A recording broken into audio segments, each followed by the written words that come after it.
surprises that show you the future of the Clone Wars. So thanks for picking up this special TV guide.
first couple of you to go. Interviews, clips, and special behind-the-scenes features of the Clone Wars coming out August 15th in a theater near you. We've also got some special surprises that show you the future of the Clone Wars. So thanks for picking up this special guide, and welcome to the world of Star Wars: The Clone Wars. Hey, can you hear me now? Absolutely. Can you hear me? Absolutely. Can you hear me? Hi, I'm Dave Filoni, and welcome to TV Guide Magazine's. Get rid of Dave Filoni. There we go. All right. Well, Mark 77 is here. And I just ran a 20-minute loop of Dave Filoni talking about the Clone Wars. I don't think anyone can hear it. No. Well, let me see if you can. It was, I wonder why it wasn't playing sound. Let's see. The joys of it. Hang on. Can you see it? Let's see. Let's do this first. There we go. Can you see it? Mm-hmm. All right, good. It's also quite the echo. From me? Mm-hmm. Yeah, I'm getting it too. Let me turn my volume down and make sure the right microphone's on. These system preference. Howdy, Ark.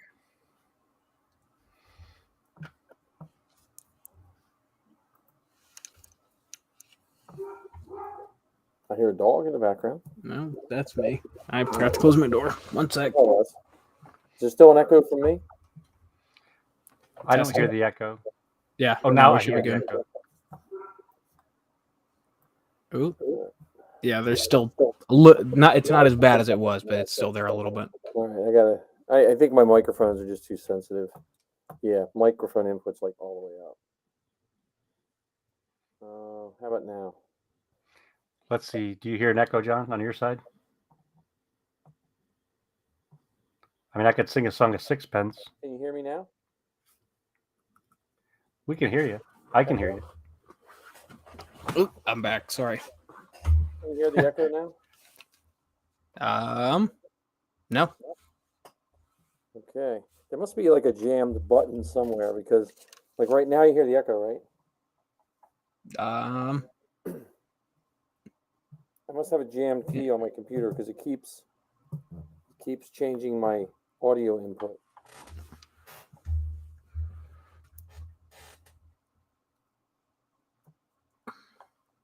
All right.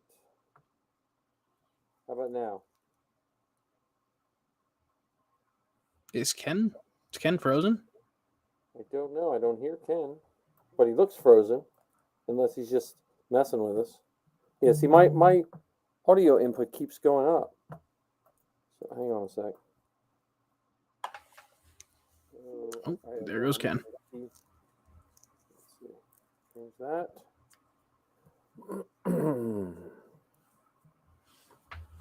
I don't hear myself in my headphones. So is that good or better? I don't hear. Whoops, Ken got. There we go. There's Ken. Ooh, echo's back. Okay, yeah, hang on. There's something with my system preferences.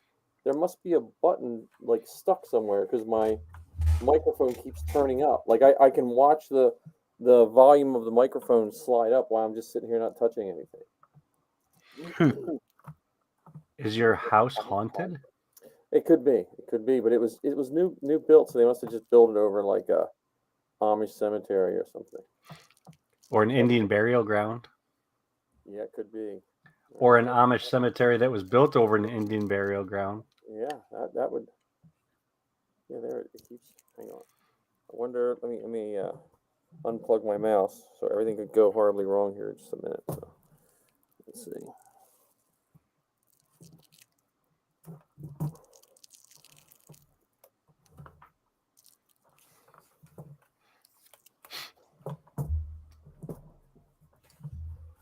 All right, so you probably hear an echo right now, right?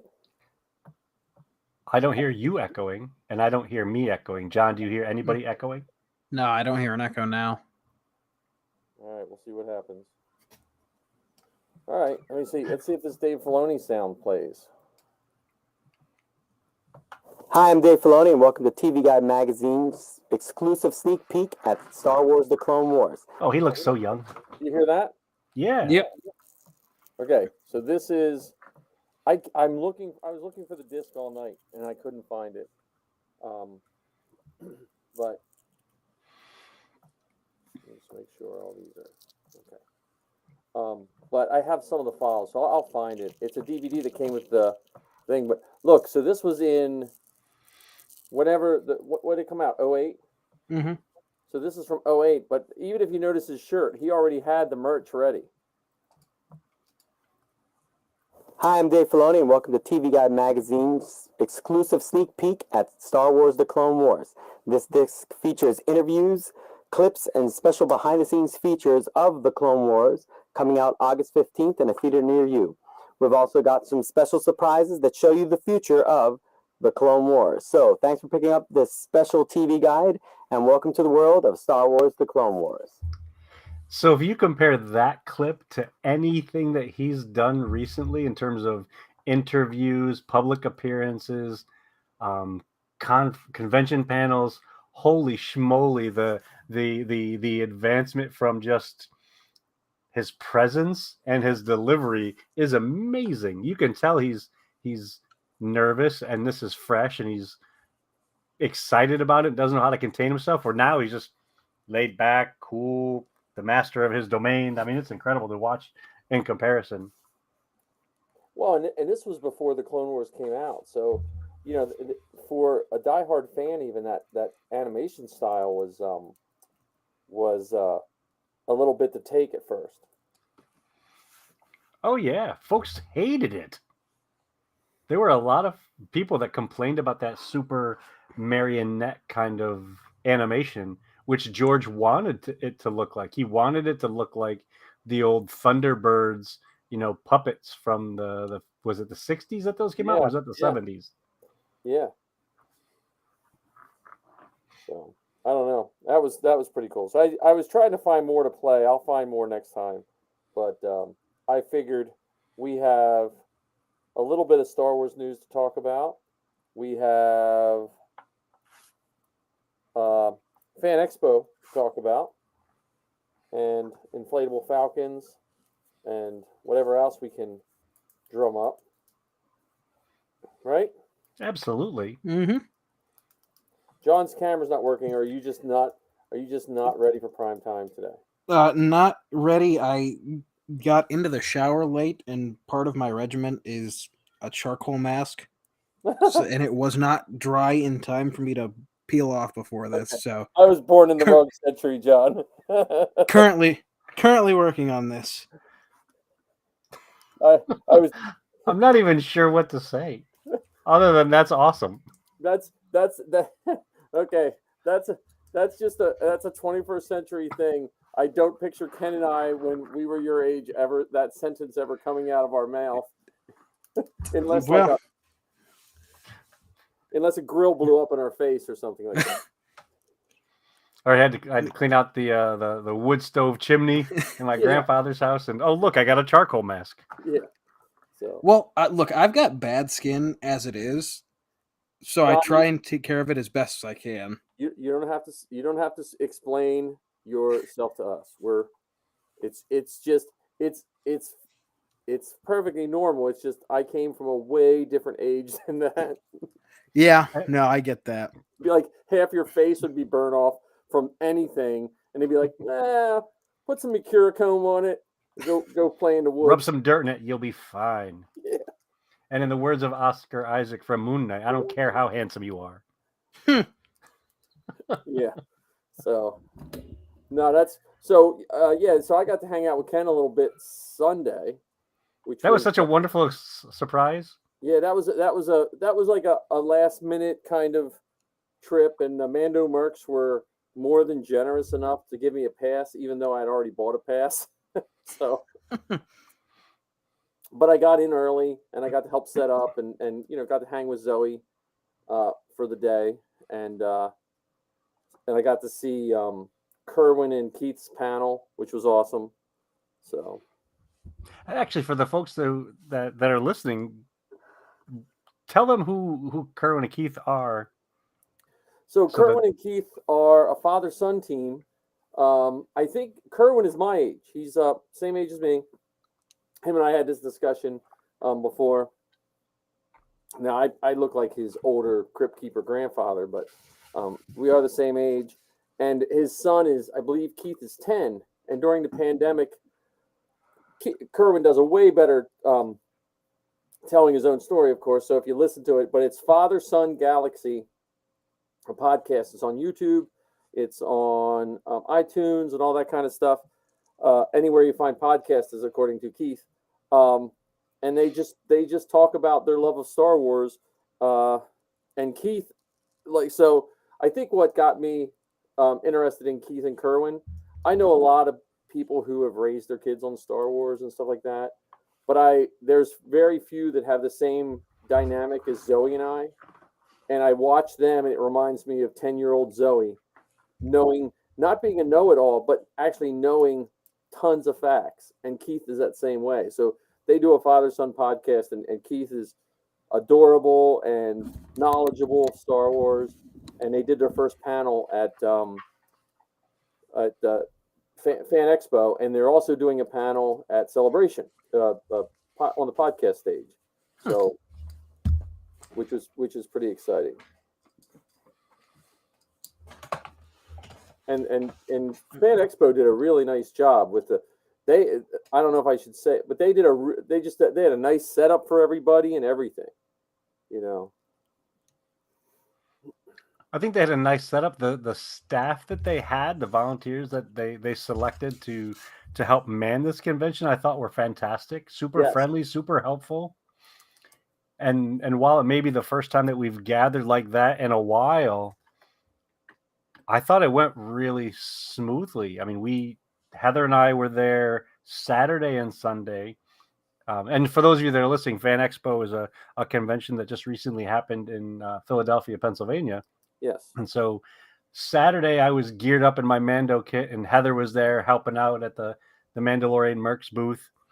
And we got a photograph while we were there, which was a super smooth experience. We got to hang out with Ming from the Book of Boba Fett and Mandalorian and many other amazing movies and TV shows. And then on Sunday, I went back and just wonderfully got to hang out with Mike and Zoe and the other Pennsylvania Mandos that were there, and some of the 501st and Karita cast or Karita. Don't mix them up; you get in trouble. I got in trouble for that. the 501st there. Karita Garrison, right? Huh? Was that the Karita Garrison? Garrison Karita is the Eastern Pennsylvania. Okay. Got to hang out with all of them, and I'm going to admit publicly for this group, the folks that were at Fanexpo know this. I went there on Sunday all by myself and ended up bringing the wrong costume parts. So I wasn't able to put my Mandalorian costume on Sunday at all because I had the wrong helmet with me. So best laid plans. Instead, I got to walk around and spend time with Mike and Zoe outside of my Mandalorian kit. So yeah. Well, every Mando, that's why they have that rule. The Mandos, they can't take their helmets off. It's nothing other than they just want to make sure no one forgets their helmet when they show up. Yeah, I guess that's the way. It's, but yeah, it was some cool Mandos. Who was the Mando in the white armor? Because I know white and red. Who was it? The white and the red armor? Yes. That's a gentleman by the name of Andrew. I'm not sure what his Mando name is. And he's originally from Delaware, I believe. Yes. And he is in Pennsylvania going to college. And so he connected up with the Pennsylvania Mandalorian group, the Mavoyolo clan, and trooped with them on Sunday. And there was another gentleman with them named Ben, who's from Texas, who recently moved to Pennsylvania. And on Saturday, there was another guy there who was from Maine and recently moved to Pennsylvania. So the Pennsylvania group is getting a lot of transplants in their clan. And I was there representing the New Jersey Rackerdan clan. So. Right. Yeah, so you said his name was Andrew. I know him. He has a twin brother, and I get him mixed up. Okay. And I wound up hanging out with his twin brother talking about 3D printing at Chicago. Oh, that's pretty funny. So, but his Mando was really cool. It was Arc 77 would like it because it was like a red and white. It almost had that Arc Trooper feel to it. Yeah. And then he had borrowed parts from TK suits. Like he had the leg flare things and stuff like that. So it had almost like an Imperial-esque Mando suit looking to it. And I know I've said it before, and I apologize for repeating myself. One of the things that draws me to the Mandalorian Mercs as a costuming club is the ability to be that kind of creative. Yeah. I mean, you can have 15 Mandos standing side by side, and even though they do have some similarities, they don't have to be exact. Whereas you put 15 TKs next to each other, yeah, there might be some slight things that only Star Wars costumers would pay attention to, but for the most part, you would have to tell somebody, I'm the third TK from the left, or I'm the one who's the tallest in the group. That would be the only way you'd be able to I'm the one wearing brown boots. Yeah. with Well, John Wayne style cowboy boots. and I think that's the plus side to that kind of costuming, in the sense that you can find what you like. Like the custom Mando part for a lot of people is very is what they like about it. And I think for some people, at least for me, I like that TK uniformness to a certain point as well, because I like to see them in mass, if that makes sense. Mm-hmm. So, well, yeah, there's when you see one Mando, it's cool. When you see one TK, it's cool, but not the same kind of cool. But when you see 15 TK, it's like, wow, the Force is here. Yeah. I'm trying to pull up a picture of Andrew's Mando. It's like a mouthful to say. And then the Mandalorian mercs were so nice, they let Zoe troop in her non-approved costume. So, oh, here, this picture, I don't know what happened to this picture, but Ken, when people see it, they're going to think you broke your neck. Oh, is this the one that you took with your 360 camera? No, I didn't even pull those out yet. This is a regular one. See that one? Oh, jeez. I don't know what happened to that in that picture. That's on my phone, but it looks like somehow it got cut off, Ken. So. Wait a minute.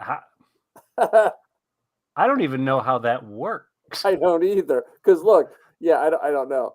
I don't There's know. a glitch in the matrix somewhere. Yeah. I'm going to try to find Andrew here. There he is. Okay. Yeah, there's Andrew. Yeah, right there. That's his TK.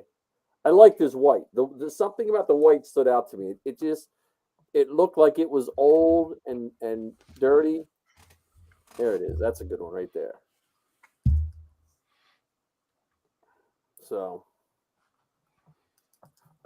and then this, let me see. I don't have this picture. This one behind Zoe is Ryan Sachs' armor, who passed away before he finished his armor here. Yep. So, and it's worn by the Mavoya clan's mannequin named Bruce. Yeah. Okay. So Bruce is wearing Ryan's armor to honor him. Yeah, because I was at the armor party where he was finishing it, and then So here, this is the one thing I noticed. If you notice his belt buckle, that's an Imperial belt buckle. Yeah, it's an officer belt buckle, isn't it? Yeah. I'm saying it was just a nice, unique, like, it still had you still knew it was a Mando, but it just had a good feel to it. It had that custom feel. Yep. And there's Nick. That's Nick. One of the things I got to do a better job of, and I apologize to all my Mando brothers and sisters, I do not know everyone's names outside of their costumes or inside their costumes. Yeah. Oh, right. And what's funny is when you go to some of these events, the Mandos will refer to each other as their forum names or their character names, and they'll be talking about who are you talking about? Oh, that guy. Oh, you mean Nick, or you mean Zoe? So I'm so used to dealing with them as people and not characters. So it sometimes gets challenging for me to keep it all straight. I was the first 4 or 5 years trooping. People didn't know who I was until then Zoe and Safi would show up, and they're like, "Oh, okay." I was the droid transporter. So I did send my second email out to the Inflatable Falcon people. And what'd they say? Nothing. I didn't hear back, but I put links to what we were talking about and pictures of us. You know, eventually someone is just going to say, "Hey, are you guys getting this crazy emails from some guy?" You know, In Western Pennsylvania, Eastern Pennsylvania. yeah. So you know, Well, for all we know, they're listening right now. right? They're one of the So 3 or 4 or 2, depending on how it goes. so we should just continue to let them know how much we admire and appreciate the work that they put into that in an Inflatable Falcon. And we would so much love an opportunity to experience it live and in person, Right. whether it's in our own backyard or at one of their places. We'll visit. Well, you know, there was an event, and I should have marked it on Facebook. Someone posted it up, and they had an Inflatable Falcon. Shut the front door. What? Just recently, I don't know, because I saw it and I was doing something else, and you know how things just scroll by, and now I can't find it. But there was an event, and it had a picture of they weren't promoting the Inflatable Falcon. It was behind them, and then next to it was that obstacle course with the AT-AT on it. Ark says he's not an Inflatable Falcon employee, but he can be a paying customer. Right. I'm telling you, they are going to be so excited to meet us and take us on an Inflatable Falcon tour. Oh yeah. And then there was tons of highlights from Sunday, but the guy that looked like the Mandalorian, like right Which one? at the end, the guy who had, yeah. I forget his name, Because there were several. but this guy, like I wound up following him on different social medias. Oh yeah, that's the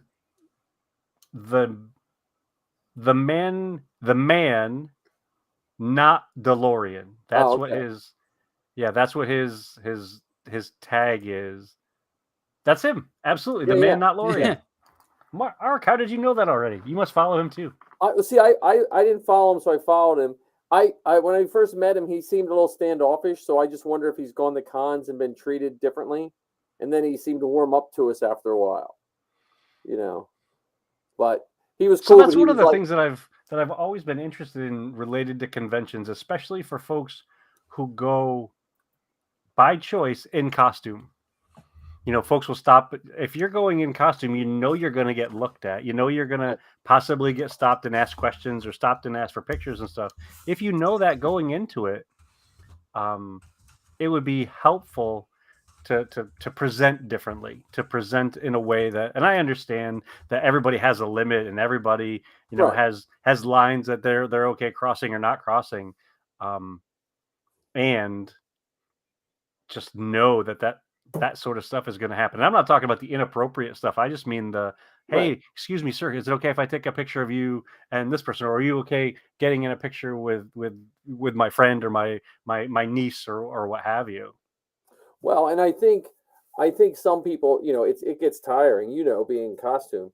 But I also think that because of the way costumes are nowadays, and oh yeah, everyone, I think correcting me is part of the show.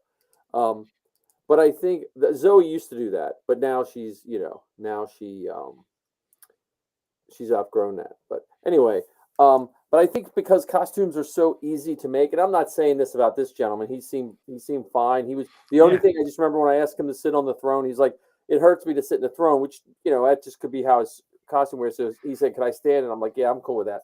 So he could have had a long day. But I do see there's a lot of people that it's so easy to make a really good costume now that they don't realize it. I understand some people because are just shocked about it. Yeah, you know?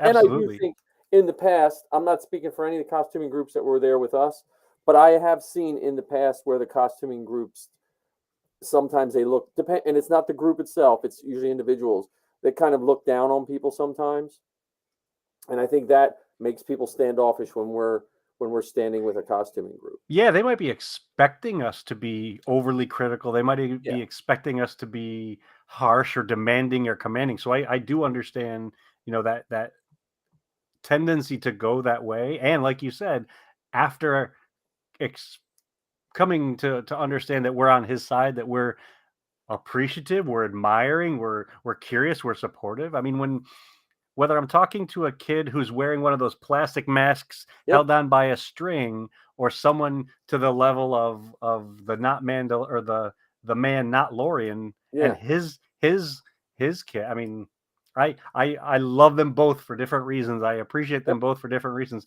and will celebrate it all because they were brave enough to come dressed up, and they put in time, effort, and energy to create something. So I will always applaud that kind of effort, and so on. Well, and all of that is what keeps every level of that keeps every level of costuming alive. Yeah, for sure. The string mask is what keeps us doing, because I love it when a kid comes in like a stormtrooper costume that he bought, and he's so proud of it, and he can stand with us and get a shot with more stormtroopers and stuff. I love that, and that's here's another one of my favorite pictures from that weekend, when you got to get your picture taken with Ahsoka. Oh goodness, yeah. This young lady's name is Ahsoka, named after Ahsoka, and she was wearing the same. What's that thing called? That's the Rakardan. Which is the Star Wars equivalent of the Jersey Devil. Okay. So it's a Star Wars creature that has the head like a dog that you see, the body of a dog, and the tail of a scorpion. Okay. So there you go. So that was our meeting in the Ashley Eckstein line. And Ahsoka was so nice. Her family is so very, very nice. And then here's every time I see him, I get a picture with him.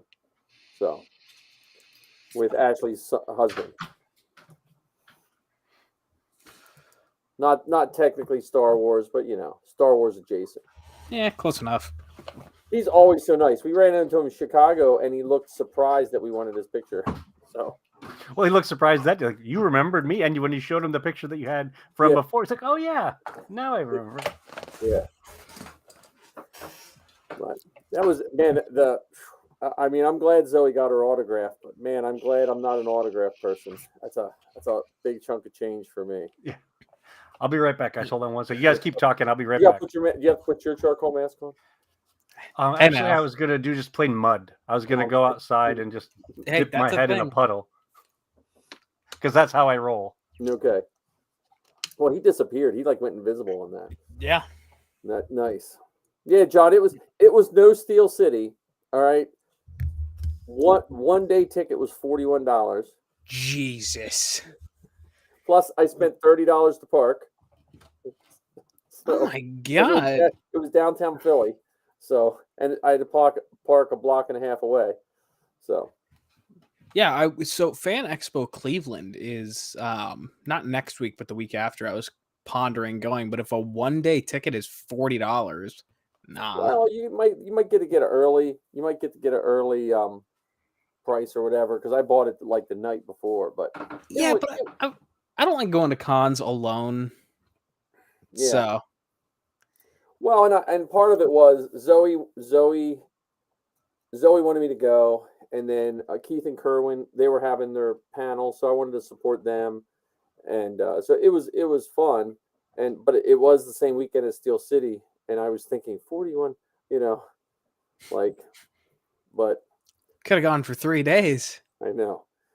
From what I heard, Steel City was packed though, but that's kind of what makes it fun. I mean, I don't like going shoulder to shoulder, but a lot of the people that complain about any of the cons when they're packed, they go right in the middle of the day. Show up a little. Don't show up right when it opens, but go on the Friday or stay a little late, because they clear out pretty quick too. Every con I've been to clears out pretty quick. Yeah, really, from noon to 3 is you're gonna have a ton of people there, but.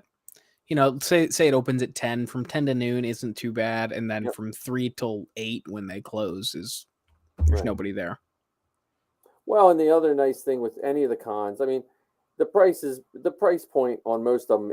It's a combination of, what you're going to have there, what location. To have a con in downtown Philly, I'm sure is way more expensive than Monroeville, Pennsylvania. No, yeah, of course. And it was bigger. I mean, I don't know if it was a good space, but sometimes bigger just means the vendors spread their stuff out more. Like Steel City is the key of packing a lot of stuff in a small space. Mm-hmm. Like some of those vendors, they got stuff 10 rows deep, you know. Yeah, I think that the Steel City kind of forces you to pack everything in there. Yeah. Because you only have 1 or 2 tables that you could possibly have. And So- I know a lot of people say, oh, maybe they've outgrown, and they might have outgrown that space, but I don't know if they move it to like downtown Pittsburgh, it's going to have that same charm, you know. No, I don't think so. First off, I don't like the city of Pittsburgh just Right. as a personal Ohio standpoint, but I think that downtown Pittsburgh would be too big for what Steel City is. Right. Well, and I do like, and I've said it every time I talk about Steel City, I like being trapped there. Like I like you have to be in con mode if Mhm. if you're there.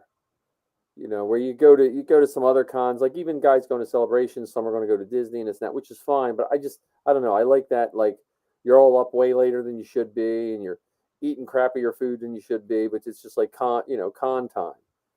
So Yeah, your only options are like a Red Robin or a Denny's, and that's it. yep. Yeah. Come to So think of it, I don't even know what I ate the last weekend of Steel City. I lived on Sheets stuff. And one of the very few vegan things I can get at Sheets is a tater tot and ketchup sandwich, which is much better Delicious. than it sounds when you're hungry. Nope, sounds like Ken's back. I hear I'm him. back, and I'm He's actually showing off. One of the things that I picked up at Fanexpo was when when I was walking around with Mike and Zoe, we found an entire rack of invisibility cloaks from Harry Potter. So that's what Nice. I'm wearing Mhm. right now is my Oh. invisibility cloak. Hold on, let me take it off. I bought one, but I forgot it. Oh, very good. No, yeah. I mean, the vendors. I picture the vendors are very like that's the old Wizard World is Fan Expo, if I remember correctly. Okay.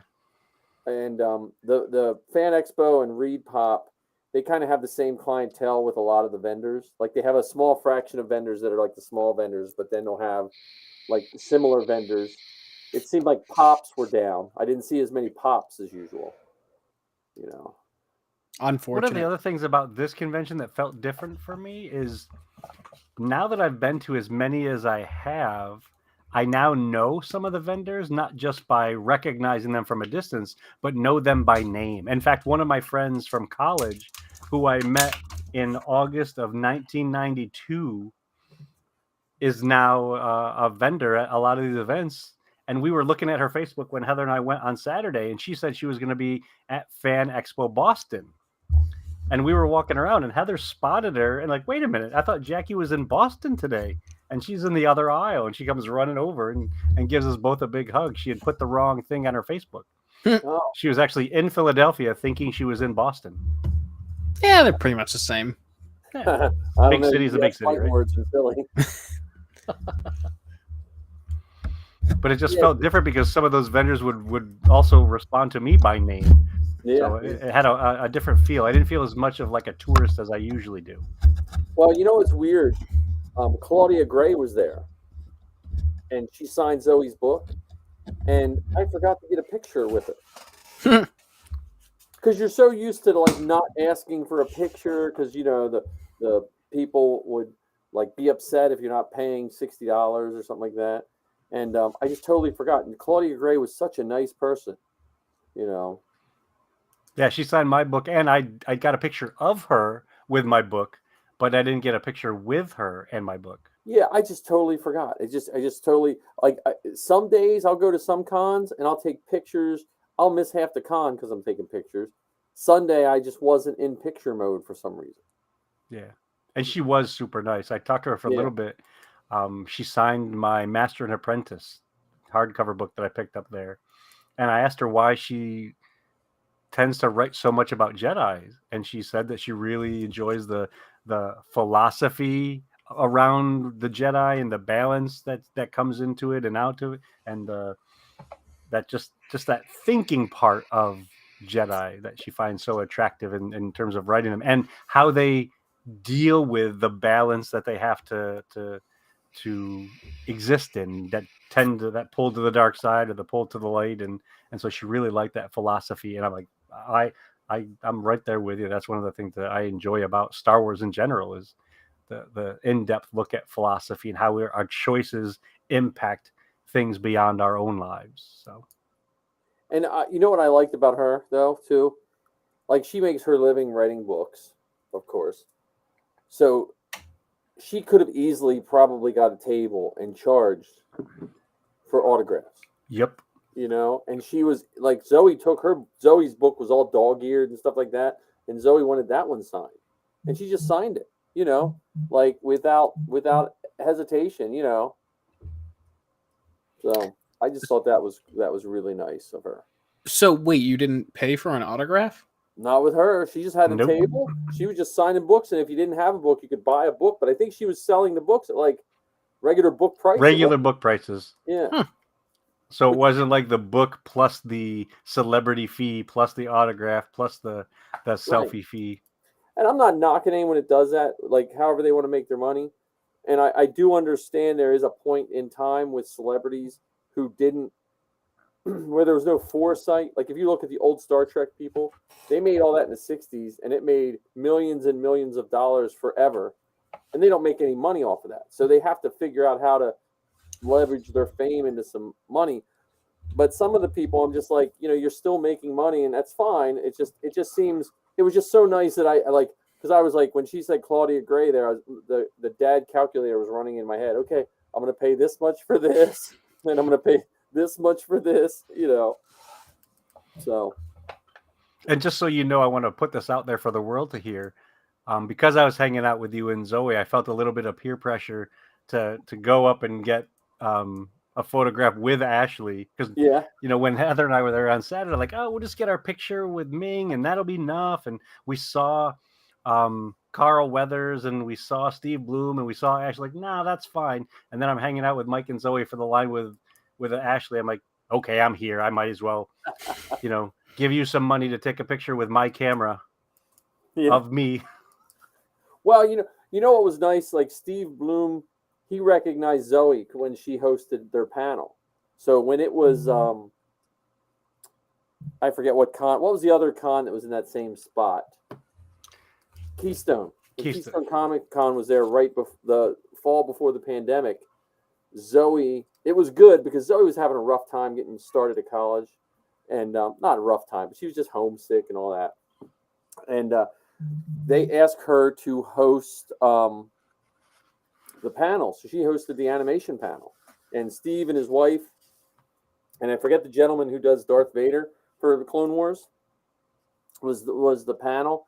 And they treated Zoe like you would have thought Zoe worked with them, is how nice they treated her for that panel. So, yeah, that's one thing I haven't figured out how to do yet is how to get more of the celebrities, the stars, the people that were involved in some of this stuff to be guests on our show. Right now, we've just been relying on interacting with our friends as guests. And luckily, because I'm friends with Anthony and Demetrius and Dexter and Steven, they have some exciting friends. Like Anthony and Demetrius worked with Jim Swearingen, at Kenner and Hasbro, where I'm Ken Bishop nobody. So I have no true connections to Lucasfilm other than, the closest thing I have is you, Mike, and Zoe, who, been on the Star Wars, my Star Wars story and that kind of stuff. You're my celebrity. For the podcasting, it's a little tougher than it used to be. It used to be, I just badgered the crap out of people until someone would get back to me, like, and the it's a little, some things are easy and some things are harder to get guests now because there are so many podcasts there's, I think years ago it was like if everyone listened to a podcast, that would still be like a third of the podcast out there. Like there's more podcasts than listeners and stuff like that. and that was years ago. But it used to be a little more difficult because when Zoe did creators of the Lego Star Wars TV show or something like that, Hmm. what was it? What was it called? Star Wars The Freemakers? Pre-Makers. She did the creators of those one time, and they would only do Lucasfilm would only let them do an interview if you had a phone number to call into on Skype. Oh, wow. Oh, that was a So I had different to time. pay, for the Skype service, and so in that regard, it's a little easier because of Zoom and stuff. But you have to ask permission. Like Zoe just did some interviews for a college class, like not podcast related, with some execs at Lucasfilm, and they had to actually get permission from Lucasfilm to do Oh, wow. interviews just for a college course, like transcripted interviews, not even like they weren't recorded or anything like that. Oh, wow. So I'm glad that at least some of that work we've done as her podcast paid off for her college stuff. That's awesome. But I do think the guests are nice, but I do think, especially when podcasts get a following, I know at least the ones I listen to, I like occasionally when they have guests, but I really like the people that are on the podcast. Like, because you tend to gravitate to one you like. Like when you guys talk about anything, I just like hearing your guys' opinions. Like, I like your guests, and now your shows, you're going to have like a morning zoo soon, Ken. It's just going to be like 10 people. I mean, right now we're up to 5. We started with just me and Anthony and me. Yeah. Yeah, well, I think when you get a guest on, they tend to, take a large percentage of the show. So you lose out on the hosts and what they have to say. Because obviously you want to focus on the guest because they are, of course, the guest. Right. But I see your point though, where it's like, okay, I'm here to listen to you, not XYZ you brought in. Yeah. Well, and the guests a lot of times have an agenda.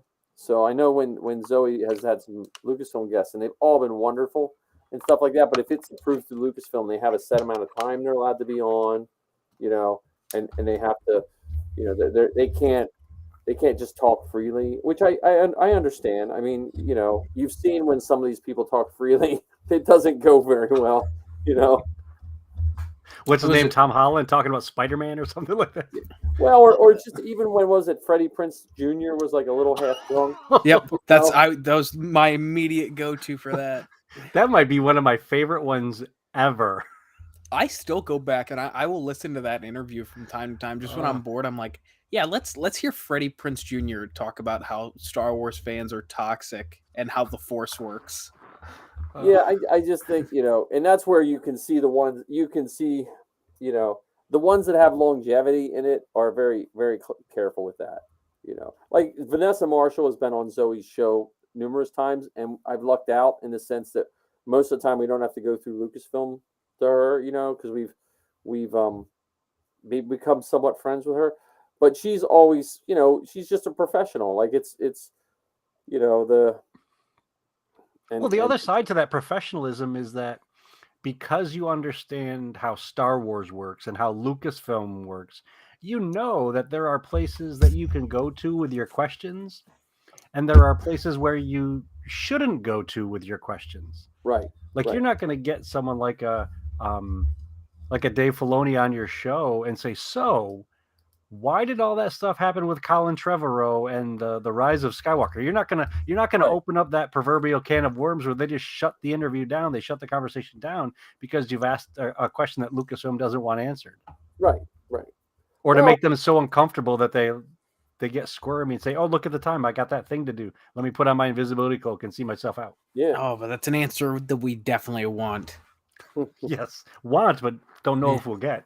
Never. Well. And I know when Zoe had Dave Filoni's wife on, Anne Convery, and Zoe wanted her on for the book. And as much as Zoe worships Dave Filoni, probably as much as you and I worship George Lucas, maybe, Zoe knew that Anne was not there to talk about Dave.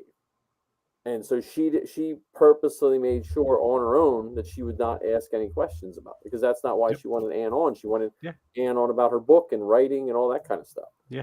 And I think that's also where a lot of podcast hosts, because podcasts unless you're the cream of the crop making tons of money, it's just a hobby. But just because something's a hobby, and it goes back to our costuming discussion earlier, it doesn't mean you can't be professional. Yeah. And respectful. Yeah. I mean, it goes back to our costuming thing, where when you're representing a group for whatever reason, I know some people don't want to be in groups, some people do. But if you are representing any sort of group, and that could even be at a smaller account, if you're walking around a con taking pictures in a Star Wars costume, even if you're not in a group, at a certain point you have to be a little conscious of what you're representing. You should be representing something you love and give it the slight respect. You Yep. know. Because knowing, and this, ties back to Star Wars and stuff, knowing that your actions, your choices have ripple effects beyond just the action, beyond just the choice. You can either say something and do something to encourage people to continue with what they're doing, and or you could be that person who says, you know what, I never want to get involved in a group because of that guy or that girl and what they did or what they said. And I know for me as an individual, I never want to be put in that category of making someone feel bad where they decide to not do something because of something I've said or done. I was too late, Ken. I was trying to promote the Mando Mercs, to that one dude. I was like, I was giving him my three criteria of costume building: money, time, and skill. You balance them out with whatever you have the most of. I mean, I think if folks, when it comes to the costuming part, being in a group can be really helpful when you find that right medley of people that encourage you, that help you, and that you feel as if you can also then encourage and help, so that everybody builds everybody, instead of the one person who has this super costume that they put a lot of time and money into, that's so amazing that they don't even want people to breathe on it. Just admire me from a distance because I'm that cool. Well, and that's where I've lucked out, in the sense of all of our Mandalorian and all of our, I know a lot of guys with really good costumes that aren't that way. So that's what I always am really happy about. I was looking for a good picture of the Mandalorian Merc display. I was just that Mandalorian Merc display. There should be like some award for displays. But here, let me see. Because I don't think this is, and I know it took up a lot of real estate, but I like the Mando's like command tent right here. Yeah, I love that, and I'd love to figure out a way of helping them make that more dynamic and engaging. Yeah. And if maybe we had more handlers and more Mandos at one time, we could have somebody stationed in there to do stuff that's photographic with families and kids, kind of like our jail cell. That I don't know. Did you show any pictures of the cell yet? Let me see. No, but see, mine are bad. There we go. I don't think my flash was on. Have you ever been to our display before, Mike? You should know better. No, I know. It's just I forget to turn my flash on. So, rookie. I know. Yeah. Oh, people love that cell. And what's nice, and it's the same way with most of the 501st too. The people love it that it's free. Like, they can't believe that you're going to let them step in this. Like, they're you can see it running through their eyes. Like, how do I get in there? Can I get in? Charge me money. Well, what's funny? It's funny that you mentioned that, because several times on Sunday when I was, working as the handler, squire, photographer, cat corraller, people would turn to me and say, "Oh, who do I pay for this?" And I'm like, nobody. What do you mean? I have to give somebody money for this, right? No. If you want to donate, you can go and find out how to donate for Toys for Tots or some of the other, charities, but we won't take any of your money. You can take 652 or 666 pictures here for free. In fact, I'll take the pictures of you in it. Oh, you got to watch Ken in action, man. Ken did not let anyone leave without getting a picture of themselves with a Mando. It'd be like the dad with his kid, and Ken could detect the dad really wanted the picture. Ken's like, I can take a picture. That guy was so happy that someone offered to take his picture with his kid. Yeah, I mean, there was so many times where I would hear the parents say, "Wow, lately I've been taking the pictures and I haven't been in them. Thank you so much." And the smile goes ear to ear, and Well, and I've said this before too. I I um I also think because you spend so much money, yeah, they're making fun of your charcoal mask now. Yeah, yeah. Um, Part of it is going to a parent as a con and stuff. When your kids are little, you're looking for something that you just don't have to fork any money over, because you know that half the stuff when they're like 10 years old, it's probably not even going to make it out of the car. They're going to fall asleep and whatever it is going to fall between the seat and you'll find Yep. it, just from a And- personal experience. for me, that experience that you're talking about, doing what I can to help capture it, because like you said, there were moments that you could just tell that the parent was nudging the child to get in the picture because they wanted the picture of whoever it was, Vader, Darth Nihilus, random Mando, or TKs or whatever. And when you say, "Oh, do you want to get in too?" And they're like a child on Christmas morning, Easter, their birthday, all wrapped into one. And there's something really special about witnessing that excitement, that joy of everyone. And then on the other side, there's those times where the kid is so scared because Darth Vader is looming over them, as 6 foot whatever, and all black and a red lightsaber, and they don't know what to do with themselves. Well, I think what helped with the Mando booth, there was always at least one female Mando there most of the day. Because either Zoe was there or there was a couple other female Mandos that I didn't get to talk to. Victoria was there. So I think for the little girls who would get a little scared, like Sabine would take her helmet off, but then they would see it was a female Mando, and I think that helped a lot. Yep.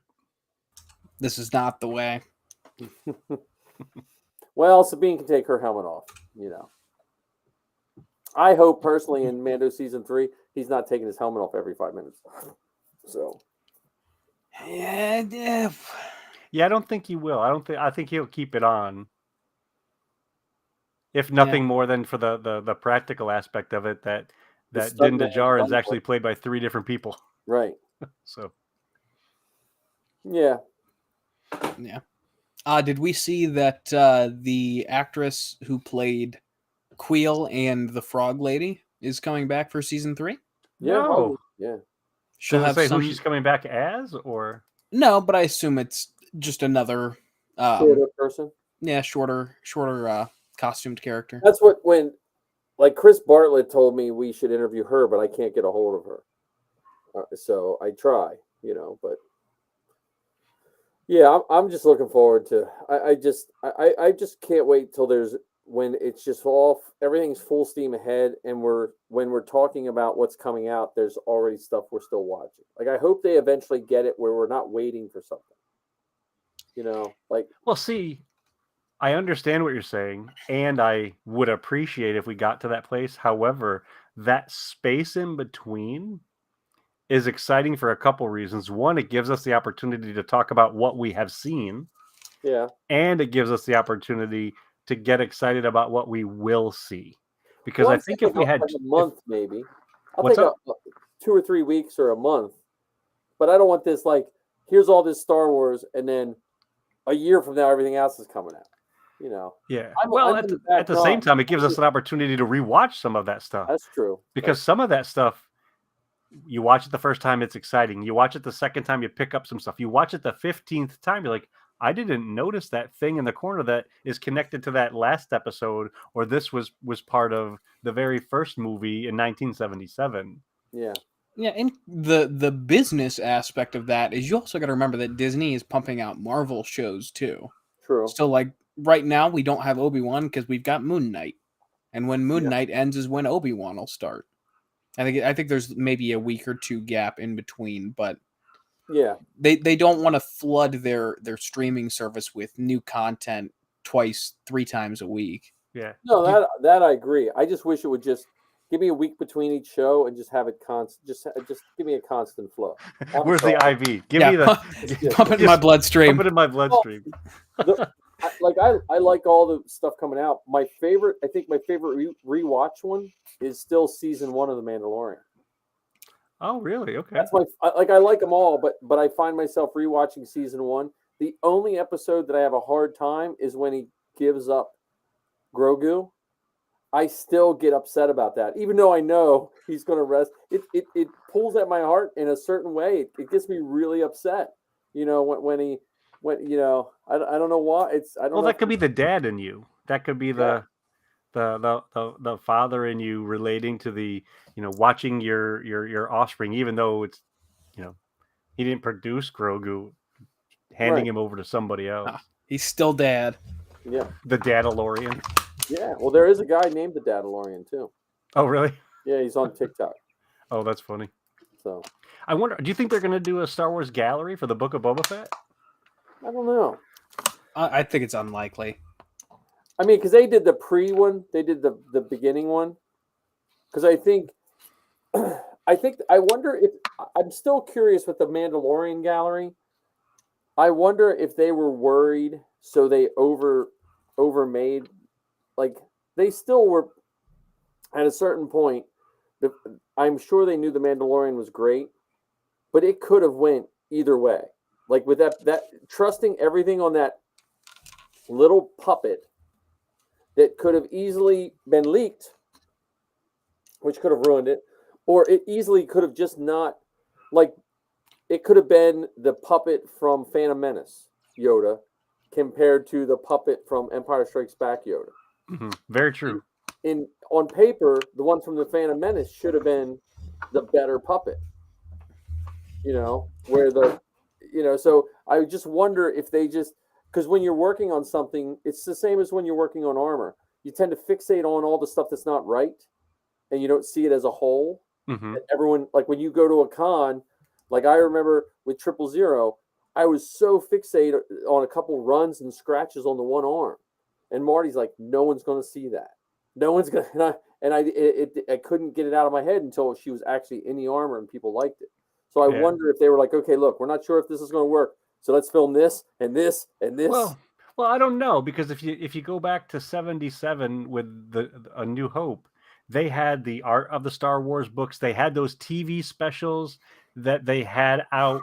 And part of it might have been different at times because they had the TV things out because they wanted to maintain the momentum. They wanted to maintain Star Wars out there in conversation. Where now we're at the place where fans of Star Wars, not only do we enjoy watching Star Wars, we enjoy finding out about who made Star Wars or how it was made or what stories inspired them to put it on screen. So the nerd that likes Star Wars isn't the same nerd of everything else.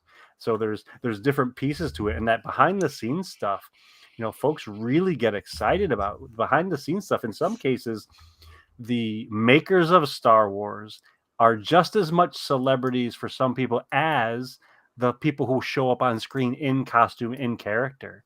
I mean, think about all the makers' names that you guys know. So if I say the name Doug Chang, I'm going to guess you know. If I say the name Phil Tippett, you know.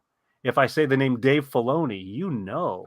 Yeah. But if you were to say, the director of another kind of movie or another, like, who's that guy or who's that girl? Well, they directed this. Actors are the perfect example. Tell me people who knew maybe a few, maybe Tom and Jerry and stuff like that, but voiceover actors like before the Clone Wars. Yeah. But that's what I'm saying. Like, I think, I just wonder if they were just so worried. They were putting out such good content that they were like, okay, well, let's film this and film this, because not only did the Star Wars like franchise with Mandalorian rest on that, but this Disney Plus streaming service. Yep. I would love to know the percentage of people that bought it for the Mandalorian, because I know that's why I bought it. I was like, I bought it at Celebration when it was like $2 or $3 a month. When they made that special discount, you pay for it 3 years in advance, and we'll give you a discount. Because I was like, I know I'm going to subscribe to it, So 1,000,000 times yes. And another piece to that, maybe they put together that gallery because, I mean, let's acknowledge some facts. Some Star Wars fans were not excited when George Lucas sold Lucasfilm to Disney. Yeah. Oh yeah. You know, a lot of people say, you know, once it was in the House of the Mouse that things went downhill. So they were filming some of this gallery stuff to reassure fans that Disney has this and they're gonna do great things with it. Yep. And I'm all on that Disney train related to Star Wars. Oh, I am too. I mean, I think I know what George Lucas went through with the fans in the '90s, and I don't think he was ready for any of that again. No, You know what I mean? I think it surprised him. Yeah. Oh, That yeah. What backlash that surprised he me, got. 'cause when I went to see Phantom Menace, I was like, okay, I liked it. And then all of a sudden, I go on this newfangled thing, the internet, and they're telling me you're not supposed to like it. I was like, what? Yeah, I think there's a website called Jar Jar Must Die or something Yeah, crazy like yeah. that. Which that brings me to something that I did want to talk about tonight. So going through and playing Lego Star Wars: The Skywalker Saga, I was like, I haven't seen the sequel trilogy in a while. So I sat down and I finished up playing for the night. Before I went to bed, I watched each of the 3 of the sequel movies. Of course, I watched them 9, 8, 7 because I'm a heathen, but Yeah. I watched all the sequels again, and I went back through and I was like, you know what? The Last Jedi is not as bad as I remember it. I actually, believe it or not, I enjoy The Last Jedi more than either of the other 2 because it has it. I like the dynamic with Luke, Kylo, and Rey. I think it's a very interesting take on the 3 characters. Whereas in The Rise of Skywalker or The Force Awakens, I still have things that I enjoy, but I think The Last Jedi was put together and shot a little bit better than the other 2. Well, and for me, all of them, it comes back to my love for Empire. When Luke went into the cave with his blaster, I always felt as a kid. That's why I didn't like a lot of the books. I felt when they first came out, I felt like Luke kind of doomed himself with because it showed that his first impulse was violence when he took his blast. That's the way as a kid, as much as I wasn't thinking through Star Wars like I am now, but that I don't know why, because I think that exploding Vader head with Luke in it freaked me out when I was a kid, and it made me think about that part of the movie longer than I normally would because I didn't understand it the first time. I was like, "What? Vader's here?" And then it kind of dawned on me. Probably a couple bus rides with some of my nerd friends, but and that so when I saw what they did with Luke, and I saw that they made him curmudgeon-y or whatever, I kind of liked it because it showed it made Yoda more powerful in what he was saying. Well, and think of it from the perspective of growing up and going from adolescence to adulthood. So at the time, Luke was an adolescent, and his parental figure, his teacher, was telling him, "Don't do this." Mm-hmm. And what do many adolescents do? What do many teenagers do? They rebel. They go against what they're being instructed, and they do their own thing, and they have to suffer the rewards and the consequences that come from their actions. Yep. And I will sing the praises of the prequels. I will sing the praises of the original trilogy. I will sing the praises of the sequels, and I'll even go so far as to sing the praises of the Ewoks cartoons. I mean, Droids cartoon with the cartoon appearance of Boba Fett as a speed racer. Nice Ewok. But there's so much in them if folks would just slow down, pay attention, and realize that this is for entertainment.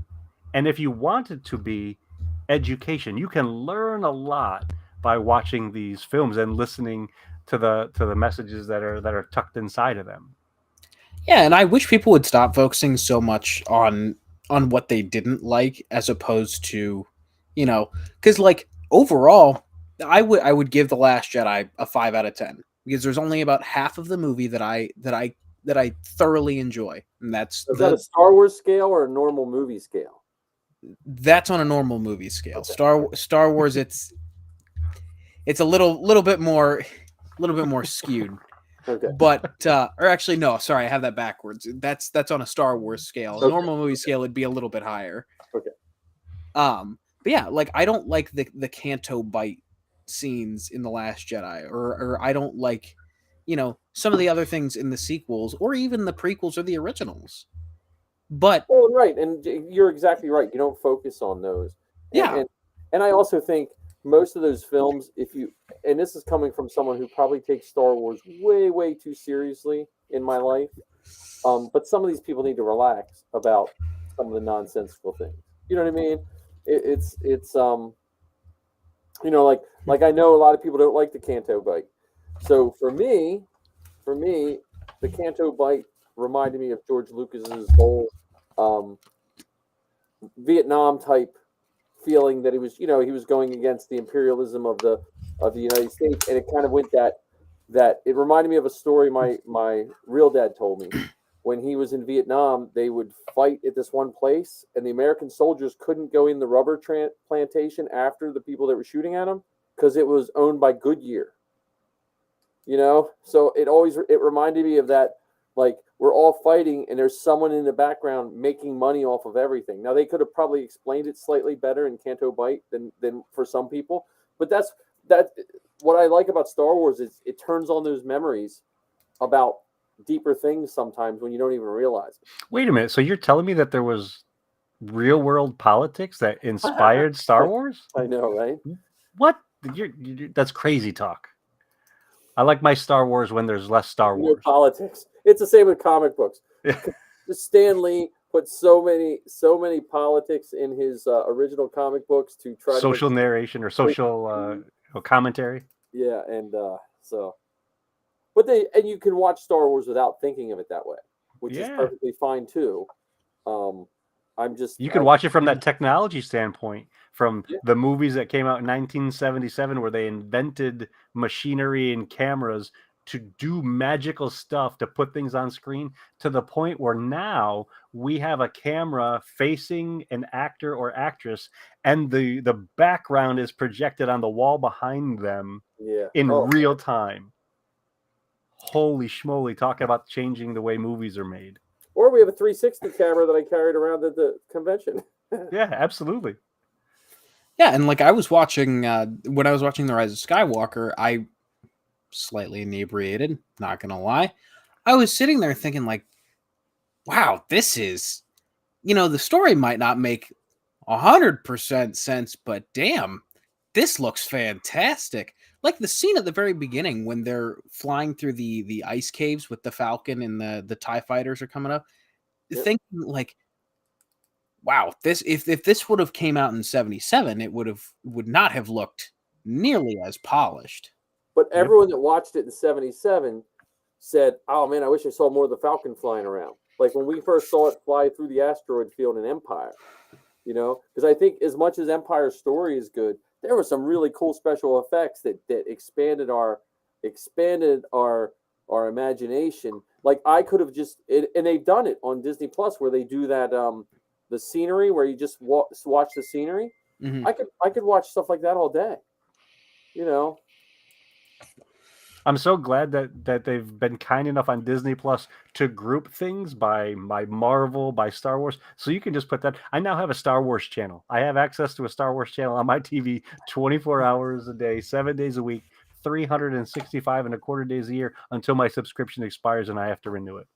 I just remember those days sitting at Suncoast Video and figuring out, okay, which one can I afford? Because I was saving up for the letterbox edition VHS tapes.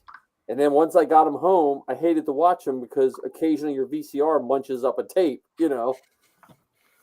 So yeah, you don't have that problem with DVDs as much. I mean, especially if you have 100 and so of the same movie on your shelf. Right. Yeah. You just need a disc changer. You need one of those. What are those big disc changers? And just make it all Revenge of the Sith. Yeah, it's like when you had the CD book for your car. Yeah. It reminds me of the scene in Fanboys. What the hell, Hutch? It's all Rush.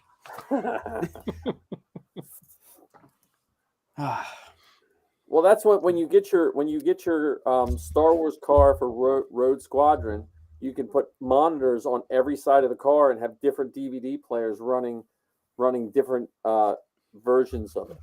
Yeah, you got this running on Disney Plus on 6 different TVs. Nah, man, we're going old school for Revenge of the Sith. This is on widescreen DVD. Who's Ben White? But Ben White's saying, "Hey, dudes, Good to see you, Ben White. I am happy to see Ben White. Ben White, we're talking about everything and anything Star Wars. And if you want to hear more about the making of Star Wars, listen to the Forces Behind Star Wars podcast with Ken the Clapper Boy and Boom Boom Boy Bishop." Actually, speaking of the sequel trilogy, our next episode that we're recording next week is going to be all about The Last Jedi. Oh, nice. Oh, it's Ben. That's the guy I was talking about earlier. Oh, Good nice. to see you, Ben. Nice to meet you. We're talking how we don't remember anyone's names, but we remember their armor. That did come up. Yeah, Ben was the gentleman with the blue and silver armor, who was absolutely amazing with kids. So whenever little ones would come up, Ben would kneel right down in his Mando kit and just be right there, full on in the photographs. I think I saw him with a. Yep, that's Ben. See ya. Ben right here. There he is, and he also has like the blue tinted visor. Yep. I think he's getting a picture with a small Ray there. Yeah, there's the small. There he is. There, right there. Yeah, no flash. I'm sorry, old man didn't know how to use the camera. Come on. Yeah. Well, I'm not even gonna. Yep. Yeah, there's there Ray. is Ray right there. She was so excited. She had her own foam blue lightsaber. Well, I will tell you a non-Star Wars vendor that I thought was really cool. Did you see the pillow fight vendor? What? The what? There was a vendor. It was a vendor for pillow fights, but it made pillows in all different shapes. You could get a lightsaber pillow. You could get a shield pillow, a mace pillow, a sword, a flail. They were basically stuffed toys to beat each other with. So pillow LARPing? It was like pillow LARPing because Zoe showed it to me. Would that be plarping? I don't know what that is, but I think that's our next costuming group. Something about that sounds. Excuse me, I gotta go to a plarp. Like I don't know if that doesn't sound right. I definitely didn't see that vendor. Yeah, I should have taken more pictures of the vendors. I was trying to get pictures and I got out of my picture mode. I will tell you the Mando Mercs are smart for bringing foam mats though. I've been to many troops where there's no foam mats, and stormtrooper boots are not the most comfortable to stand in. Yeah, I can't brag enough about the Fanexpo this weekend. I thought it was really well done by the groups, by the vendors, and the organizers of Fanexpo. So if you're out there listening, Fanexpo folks, please know how much we appreciate it and look forward to the next event there. Well, and I would honestly, Ken, if I were you, I would reach out to them for your guys' podcast because you and Anthony could at least get to the podcast stage. Oh yeah, that's a good point. Because Or the Inflatable Falcon. Well, right. No, but we can do a show there. Ken's premise for his podcast, especially with some of the stuff you guys know, would be a nice addition to that podcast stage. Well, and that would be a fun opportunity to collaborate with Zoe and Star Wars Geek Girl. We could do a trivia thing either for kids, which could be kind of fun at the family stage, or a combination adults and kids, like a family one, at the regular podcast or the creator stage, I think they called it. Well, that stage, I was looking at it and I was thinking, my brain was going, if we did something on that stage, we could have had Book It on the screens and people could have been using their phones and playing trivia. Yeah, that would have been fantastic. Does Steel City have a podcast? They don't. Like, portion? They should. I've sent them messages and I should try again, but because I was like, I will pay for a table, right? I'll pay for a table. Just give me like a panel. Let Zoe do and they're like, because Zoe used to sometimes do the costume judging contest for it with them and stuff. But like the podcast world in general, it's a niche. It's a niche market. I think sometimes for certain, I don't want to say older fans because I'm probably older than most of them, but I think there's a certain level of fan that has just like kind of sideswiped podcasts in general, if that makes sense. Yeah. Because Marty, one of my best friends, has never listened to a Star Wars podcast. You know, And he's still your friend? yeah, I know. It's just one of those things. It's certain. And Marty, hopefully, Marty, when you're out there listening to this one, you Yeah. realize I'm just joking. Well, no, I've always tried to get him on Zoe's podcast, but it's always like we forget, and then because there was like the first 5 years I was never even on Zoe's podcast. I think I was on your podcast, Ken, before I was on Zoe's podcast. That's pretty funny. Because actually, just so everyone out there listening knows, Mike, you're part of the reason our podcast actually came into existence, because I spent so much time talking with you and Anthony about bringing it to life. You gave us the guidance. You gave us the go here, do that thing. And then all of a sudden, Anthony and I kind of sort of almost figured it out. And now we're getting ready to record our 22nd episode, I think it is. Nice. So. Yeah, I remember that was. Man, that was like, well, it's like the pandemic took 2 years, and you forget that it was actually 2 years. So it's like you think something was like a couple years ago, and it was actually 5. You know? Oh, that's right.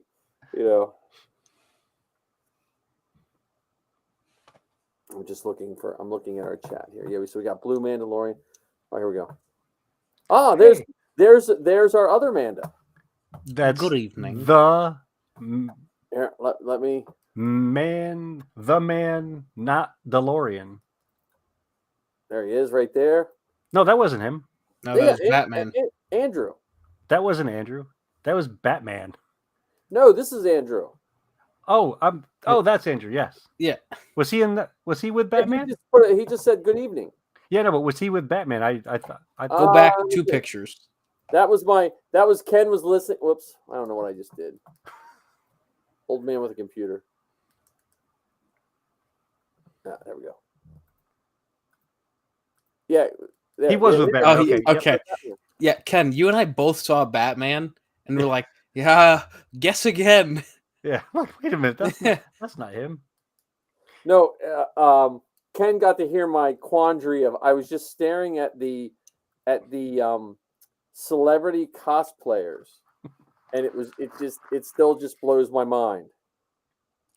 Well, I mean, let's be honest. Sorry, Facebook. Mike, Yeah, Ken or Andrew, we should have told you the Facebook comments. For some reason, they don't come through on this feed. I don't know why. I have everything set up, and I don't know. I mean, you could be a cosplay celebrity, Mike. Any one of us could pay for the booth, get a banner with our character name on it or whatever, and we could become a brand. I guess. I know. I mean, I'm happy for those people that do it. I guess I'm just used to the people that do it for charity. That it just seems it's. I don't want to mess with anyone's way they make money. I'm happy for them. If you can make money being in costumes every weekend, man, that's awesome. But it's odd because like the Mando Mercs, the Rebel Legion, 501st, Droid Builders, it's like all of us have to skirt that legal issue of ownership and trademark and all of that. And then there's people that are just like, screw it. I'm gonna make money being in a costume that I don't own the rights to. Yeah, it is a weird thing, where they're selling their 8x10s, 50 feet away from, a person who is in like William Shatner, who is in the original Star Trek, who's selling his autograph and also 8x10s, and like, how do these things match up? And yeah, I mean I'm happy for him. And some of the costumes, like that one woman that had like it was like every Avengers in one costume. Oh, from the Turn to Play cosplay. Yeah, it was a mashup of all of them. Yeah. Yeah, she was. Let me see. Was she next? Yeah, it was her. Yes. Like it was like she had every costume in there, like including Moon Knight. She had Moon Knight's boomerang. Soldier, Iron Man. There's a little baby Grogu. No, that's Groot. Witch. It was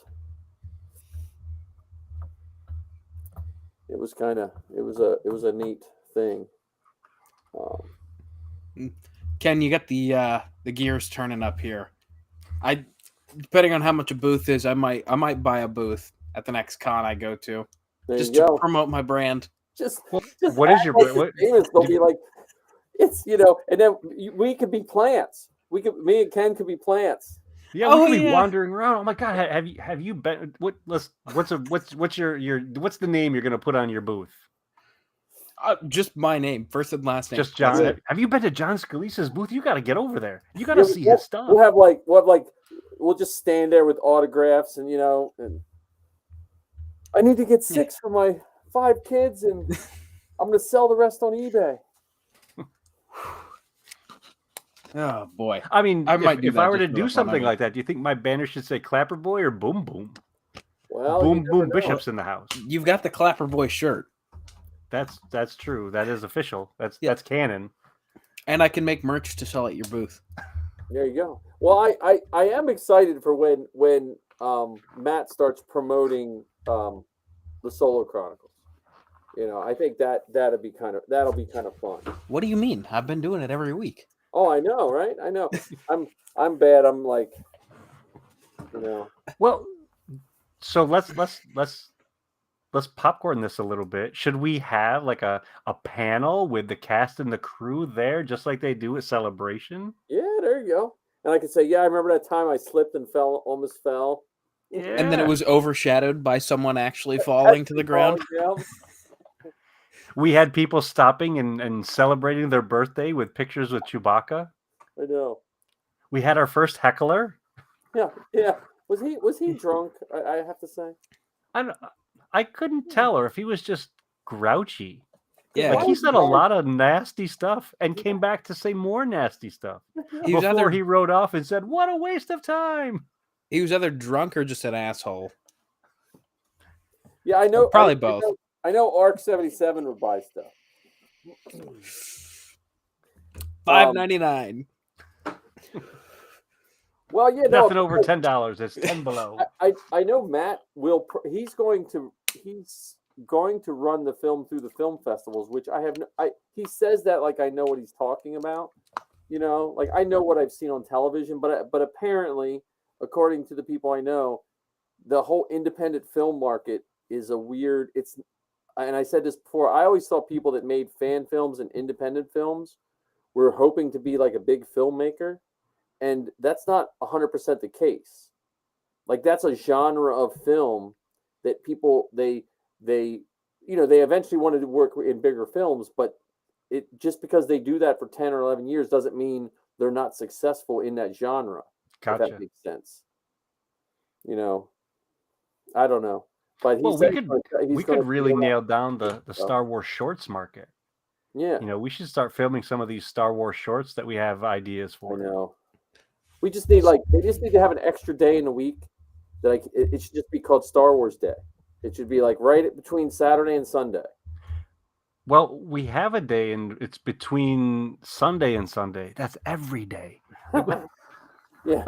Well. Oh, you mean to actually do stuff and not just talk about it or dream about it? Right. Okay.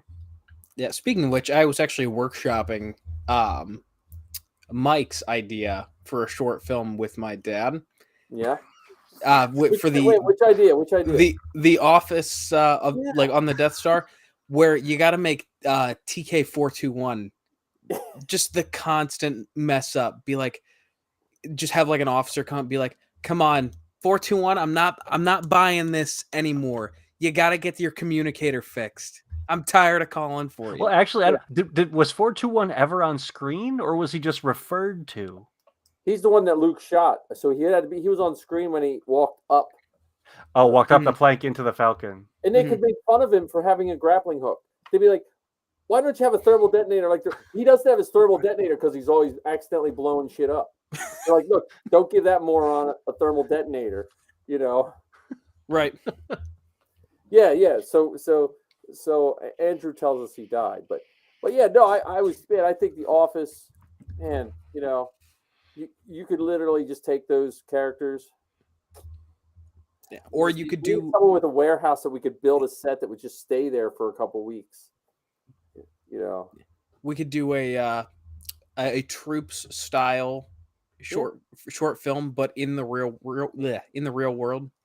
But you would need I think Thrawn would have to be the Michael Scott character. Which I know some people get really bad about that, but can you picture Thrawn just, being self-absorbed and thinking he knows everything, and here he's just a screw up?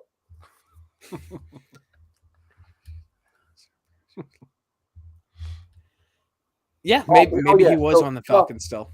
Well, I picture, my headcanon for the stormtroopers they killed, because Han Solo, as much as I love Han Solo, he was kind of a screw up in the sense that I would picture he forgot about him in the storage, and then sometime before Empire, the Falcon started stinking, and they forgot that they had those troopers under the storage. Well, actually, what could have happened, because there was a whole lot of time between them walking into the Falcon and Han, Luke, and Leia and Chewbacca getting back into it. For all we know, they woke up in their underwear. Yeah.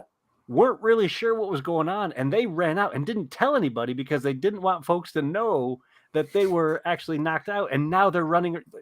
I mean, that would be a funny skit themselves. They might have boxer shorts with Death Stars all over it or whatever, and you just see them running from the ramp of the Falcon to try to get another suit of armor somewhere. They got to go to the armory to get another set.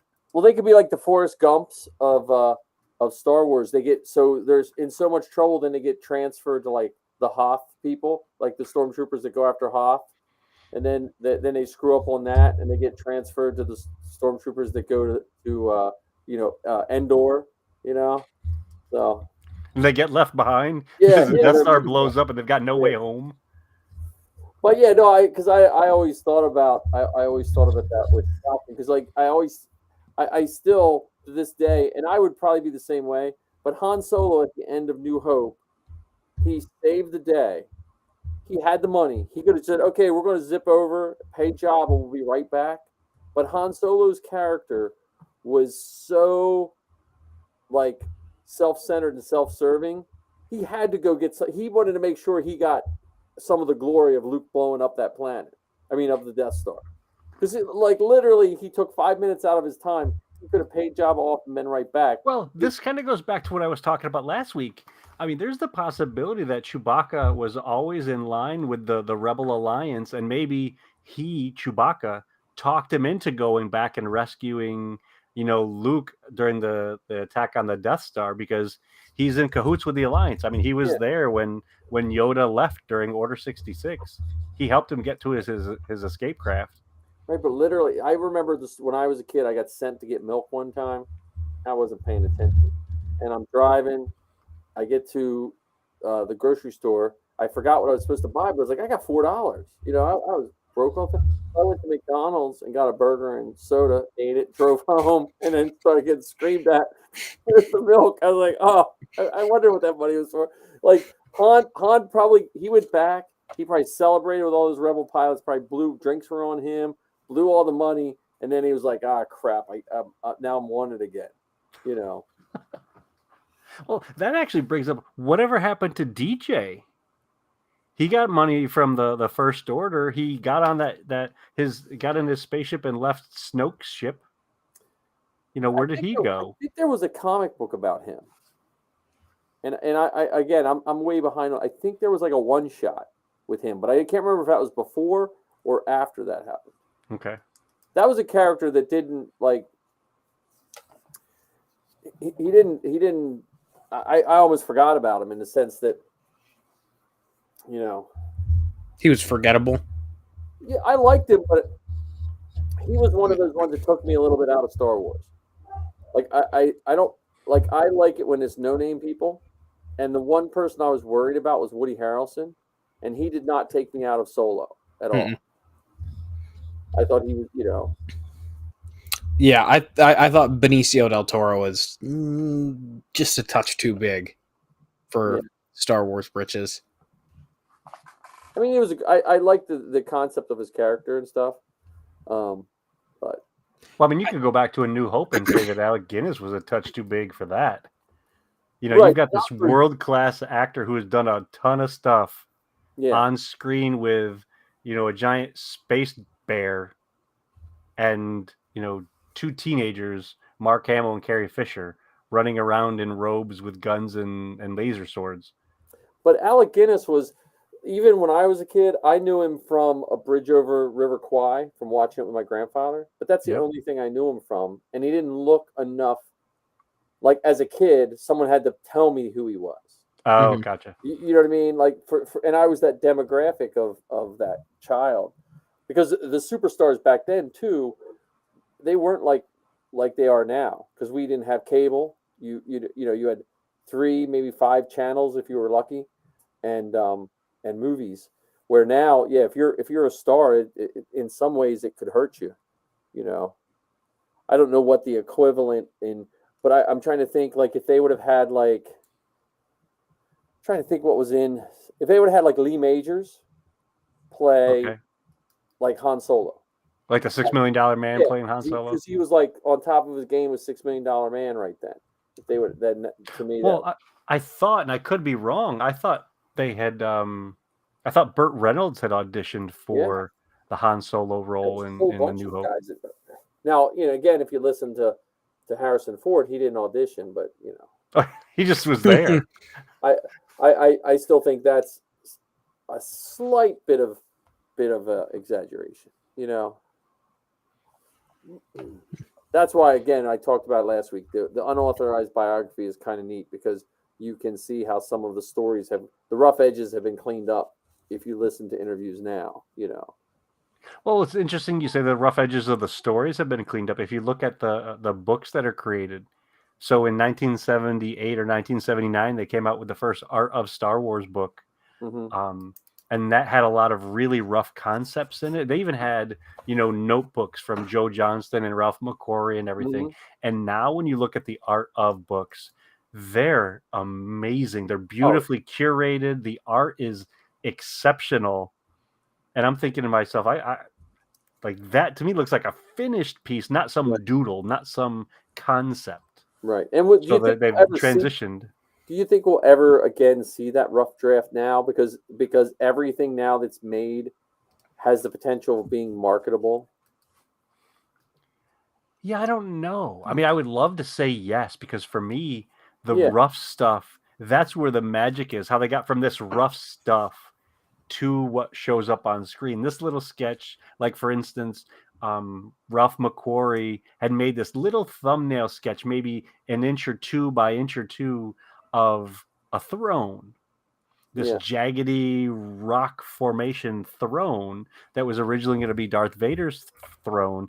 They never used it in the original trilogy. They didn't use it in the prequel trilogy, and it shows up in the very last film of the Star Wars, or the Skywalker saga. The Rise of Skywalker is this giant, amazing thing from this little picture. Yeah. That has been, stuck in storage for years and years, and now all of a sudden is on screen fully realized. Or even like Chewbacca's original design, where that was totally scrapped and it was brought back for Zeb's character. Yep.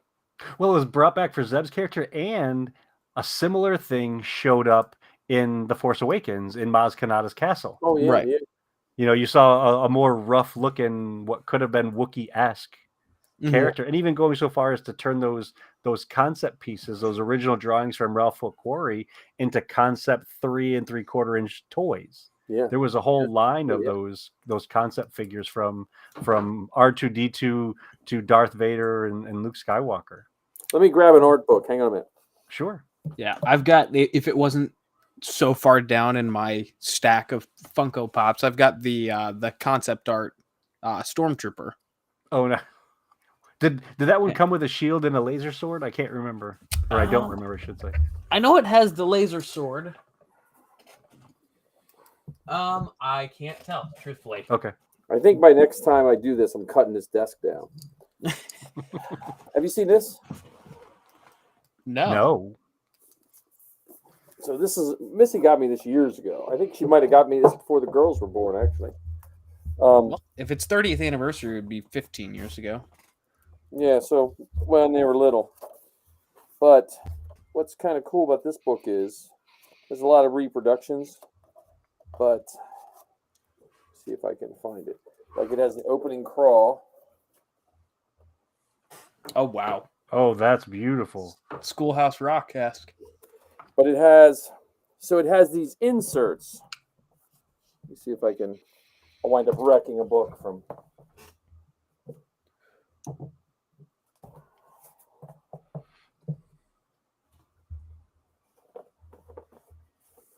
It has these inserts that come out like this, and then they're copies of.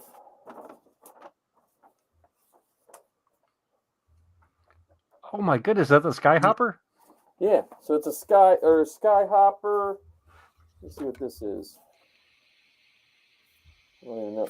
Is this the can? No, this is the oil bath for C-3PO. This is the concept art for the in. See, and for me, that's a costumer's, prop maker's dream to have that level of detail that we can then, create something for a Star Wars display, a costuming background or scene. Yeah, so it has. Let me see if I can find the other one I was looking for. And see, I'd love to get together and do an armor party, but instead of building costumes for ourselves or each other, to get together and put together some of the set pieces that we'd like to see displayed. Well, when we do our Death Star office film, we'll have to do that. So this is a copy. Star Wars letterhead. This is a copy of the invite to see. So they're not the real thing, of course. But then it also came with, which I think is really cool, because I was thinking this is something we should give to someone if they've never watched Star Wars. It's a copy of the questionnaire for the people who saw the preview. And here's a little fun trivia. Do you know the name of the preview? What the name was on the marquee outside the theater, because they didn't want people to know the movie's name. Do you remember the name of the preview movie that they used? No. Was it Blue Harvest? Slapshot? No, that was Empire Strikes Back, I think. Slapshot? No, it was Alaska. Alaska. Okay. So they had a on the marquee of the theater, it said Alaska, and they brought in members of the community and the press. So on one day it was members of the community, like a focus group, and then on another day it was a press version, Oh, that's a different one. That's awesome. It says Alaska down at the bottom of the marquee. Yeah. And Jim Swearingen, the guy who created the first set of Star Wars toys, was at that viewing.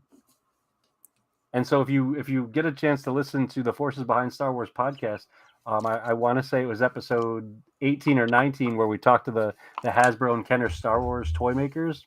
Yeah. And he told us the story of that. Oh, that's so cool. It comes with an iron-on in the book. Like this is all stuff. Like there's little pockets. Oh my God, that's awesome. In this book. Oop, my dog's scratching the door. I'll be right back. Keep going, guys. That's fantastic. Yeah. Put on your invisibility cloak. This, you're probably too young to realize this. These were. You ever see rub-ons? I've not, no. So when I was a kid, you get one of these, right? Mm-hmm. It came like it was a little pack. It came sold looking like this, like G.I. Joe or whatever, and it was usually just a background or multiple backgrounds, right here, and then you would get a card like this. You peel the back off, and you would like sit Darth Vader on where you wanted him, and rub it with a like a popsicle stick, and it would transfer it onto that scene. So. But you can tell this was made early because look, it has two Rebel troopers, a whole bunch of Death Star troopers, Princess Leia, C-3PO, R2, Vader, and some blaster bolts, and that's it. There's no Han Solo, there's no Luke Skywalker. Yeah, those are just that's interesting. But they used to make those for like Spider-Man and Batman. It was just like a little. I think back of all the crappy stuff we had when I was a kid compared to what they have now. Hey, but that was all fantastic back then. Huh? That was all fantastic back then. Oh yeah, but man, like I can't believe we all survived, to be honest with you. Right, but I mean, think 40 years from now, we'll probably be thinking, wow, I can't believe that those crappy action figures we had back in 2022. This is the fun meal that turns into a land speeder. It punches out. So.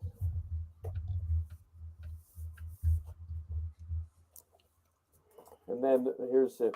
So now some of this is newer, but you could see the mail order Han Solo. Mm-hmm. That was from the early 90s. Yeah, Han the Power of Solo the in Force. Stormtrooper armor. And it was one of the few mail orders where you didn't have to send them any money. Like, I don't even think you had to send them postage. You just sent in like 4 or something. I don't know. All I remember is I sent in a crap. You could do 3 for a house. So I got 3 sent to my house, 3 sent to my grandparents' house, and 3 sent to my in-laws' house. And my in-laws looked at me like there was something wrong with me. Oh, there we go. KB Prop Builders. Ben was saying they had a prop builders. I will tell you, so when Ken comes back, if you want to get into prop building, especially around here, the droid builders are the way to go. Because they already have, it seems like they were at the con this weekend, but when they set up, just because they make a lot of static droids and stuff like that, and a lot of those guys have CNC machines, 3D printers, and all that kind of stuff. So they're really banging it out. There's also a guy in E-Town right now making props. Yeah, I need to get better with woodworking because I feel like that would be very useful to make the larger props. Well, honestly, the most there's like it comes down to it's just that time and space, because a lot of the guys, like, they built a beautiful throne, Emperor's throne in Delaware, really nice one, but it became problematic because no one had anywhere to store it. You know, like, it was really nice, and then it just became almost like a battle, because like one guy was storing in his shop for a while, but then he needed the room, and then someone else was storing, then it wound up in the back of someone's trailer, like a trailer that they hauled, and it just became like a bone of contention, because like everyone wanted it to be their throne, but then no one wanted to store it. You know, that tends to be, I've seen with big props, because I've seen West Virginia has some really cool props, but it all comes down to okay, now we got to rent a truck to take it somewhere. Who pays for the truck? Who pays for the rental? You know, so you have to be good at making it and taking it down and storing it somewhere. Right. What if I just put it in my living room? Or put it in your living room. Yeah. Invisible Ken is back. Ken, did you see the rubbing things that I showed him? No, the last thing I got to see was the as I take off my invisibility cloak. The last thing I got to see was the iron-on transfer. That was super cool. Yeah, so this is, again, I don't know, you're a little younger than me, but remember these rub-in transfers? Absolutely. And then you rub them on the background? Oh yeah, that was like the early activity sheets. Yeah. Like, So do you will be remember back in a moment. the clings, the cling kind of things that were magnetic? Yeah, well, yeah, but these are like one time. They ranked right up there with Shrinky Dinks, which I Oh think yeah, is classic toys from the 80s. And Andrew was saying that someone has a throne in Delaware. Yeah, Which Delaware, throne is that? The Delaware, Mandalorian throne, Trey. or like the Book of Boba Fett throne? Trey built the Emperor's throne. It's beautiful, but I know there for a while they were having storage issues with just trying to get them stored. Oh, you do have storage. Good. That's all right. Cool. So here are a couple other set pieces that we could make for our office movie or office show. Yeah. We could have a detention center. That could be the HR office. Yep. We could have the cafeteria, like where Matt, the radar technician, goes. Yeah. Okay.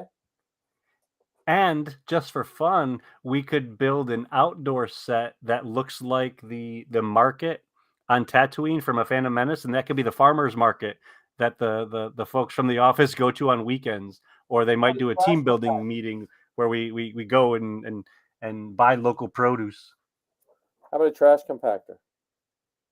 Oh, that's from the Droids cartoon. That's awesome.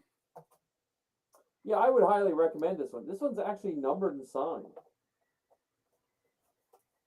I would highly recommend this book if you can still find it. I know they have used versions of it available on Amazon right now. Huh? They have used versions on Amazon. So I'm not sure if the used versions have all those extra goodies and stuff, but yeah. Or eBay. I found recently I found The Art of Star Wars: A New Hope the 78, 79 version on eBay. Oh, okay. Yeah, I And mean, it's just it's as close as I can get to going to Rancho Obi-Wan. Yeah, that's a place I would love to go to and spend an entire day just soaking it all in. There's actually an event going on in New York City this year that Heather surprised me with talking about yesterday when I came home from work. So my birthday's in May, and we're gonna go to New York City for a night, spend the night in New York City, go to this event where they have, I'm not sure the name of the event, but they have all sorts of props and personal collection items. I think it's over 600 or 800 items that are going to be on display in New York City. Oh, nice. So I love spending time with Heather, and I love spending time with Heather in New York City. So it'll be even more special. I'll be in North Jersey on Saturday. Oh, how come? We're going up to Jordan's shop, I think. Oh, okay. So This Saturday? I think so. At Zoe. Okay. Zoe's like, I only have this because Zoe's a planner, and she's like, okay, when I'm done school, I have to start working. So I have this Saturday off of being an RA.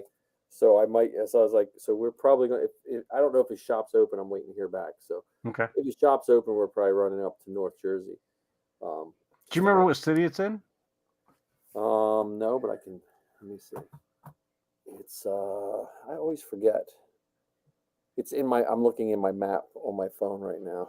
Okay. Let me see. No, that's not it. What's the name of his shop? Hollywood Heroes. I just know it's a holiday weekend, so I don't know if he's open or not. Oh yeah, I keep forgetting that this weekend's Westwood. Westwood, that's it. Yeah. So wasn't that a TV show, Westwood? Westworld, but yes. Westworld, okay. Yeah. And Clint Eastwood's the actor. No, that was Yul Brenner. No, I'm saying that Clint Eastwood is the name of the I guy. thought you were saying Westworld's original actor. That was that was It's like weird Yul Brenner. word association game all of a sudden. So You mean Eastwood? No, I mean Eastman. so yeah, and then we might swing by Bill and our Secret Stash. Secret Stash, maybe. Oh, Deadwood's a show that it just has actors that from wooden Deadwood were in The Mandalorian and Book of Boba Fett. Yeah. Wasn't Cobb Vanth in Deadwood? Yeah. The guy who played Cobb Vanth and the bartender.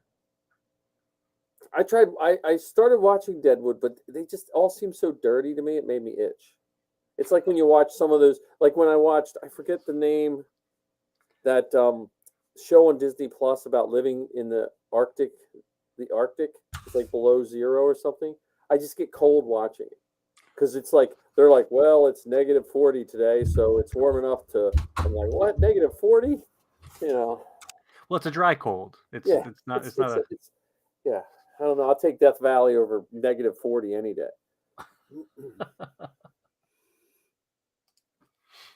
But I don't know. Yeah, I'm hoping that I get to Steel City though in August. That's my summer is just so up in the air because of the girls, like Zoe going to LA and all that. So that, I don't know what that entails. Like, am I expected to fly out with her? Do I just put her on a plane and say, good luck? So. Well, she's an adult. She doesn't need someone there to receive her. No, but I'm just I don't know mentally what I'm going to be able to handle. Like I just needed a little tiny of an excuse to actually put aside everything I was supposed to do Sunday to go to a con just to hang out with my kid. You know what I mean? It doesn't take. I miss my kid so much. So. And you're going to be months without her, so that'll be well even more so than because at least you can drive to Philly and see her if you had to. Yeah. It would take a little bit more effort to get out to Los Angeles. Well, it'll also be her first birthday that I will have not seen her because she'll turn 21 in September when she's out in LA. So, Hey, at least you didn't turn 21 in the middle of COVID like I did. Well, there you go. So, Yeah, so Safi graduated in the middle of COVID. Yeah, Alan's right. my oldest stepson graduated with COVID. That was such a weird graduation ceremony. Yeah.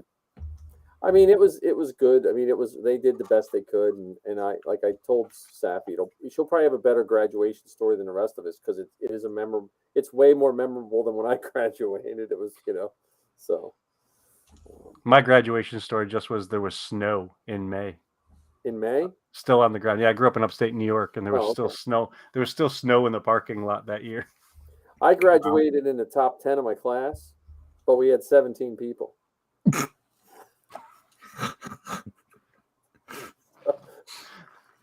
Please tell me you're joking. No, I graduated with 17 people. Jesus. So 17. 17. 17. Wow. 17. And to this day, I probably couldn't name them all. So that's right. I don't think I could name 17 people in my graduating class either. Yeah. Well, I was blacklisted in elementary school because I started playing D&D, and so I went to a private school. You were a Satanist. And yeah, and there for a while during the Satanic Panic, in the late 70s, Star Wars was thrown in that. Like there was a gentleman that went around, I forget his name, plus I probably shouldn't say his name, but he went around preaching like everything was the devil, like every woods had some Satanist and this and that. And he was preaching that Star Wars was part of that because the Jedi robes were like Satanist robes and all that. Like it was, and the church. Doesn't the Pope wear a robe? Huh? Doesn't the Pope wear a robe? No, but I think Jesus wear robes. People were like and sandals. They were burning their figures just like those, people that don't like. They were like burning TVs. It was a weird time. Like D&D, everything I loved was like luckily my grandmother made sure none of my stuff got destroyed, but like D&D and Star Wars were like on the hit list. Did you listen to Kiss? I did in AC/DC, but we weren't allowed to listen to that either. Motley Crue? We were allowed to. Motley Crue came a little later. I was in high school then. Shout out the devil. Yeah, but we were. No, it was a weird time. It was. What's funny is they did the same thing with Harry Potter. Oh yeah. Oh, they're talking about witches. It's got to be the devil's work. I had students that weren't allowed to read Harry Potter not too terribly many years ago, and then there was a SpongeBob thing too. The kids weren't allowed to watch SpongeBob. One of my closest friends in high school loved his mother to death. She was like a second mother to me. He was not allowed to watch or read Harry Potter until he was 19 years old, because she 100% believed that it was the worship of the devil. Well, have you read it? Potter, the book of Harry Potter, as both a person of reading it, but also an educator. It was written. I'm not a fan of the person who wrote it now and all the stuff she's doing, but the book itself was written so easy for people to get into reading. It was the first time in years that you would see kids reading a book.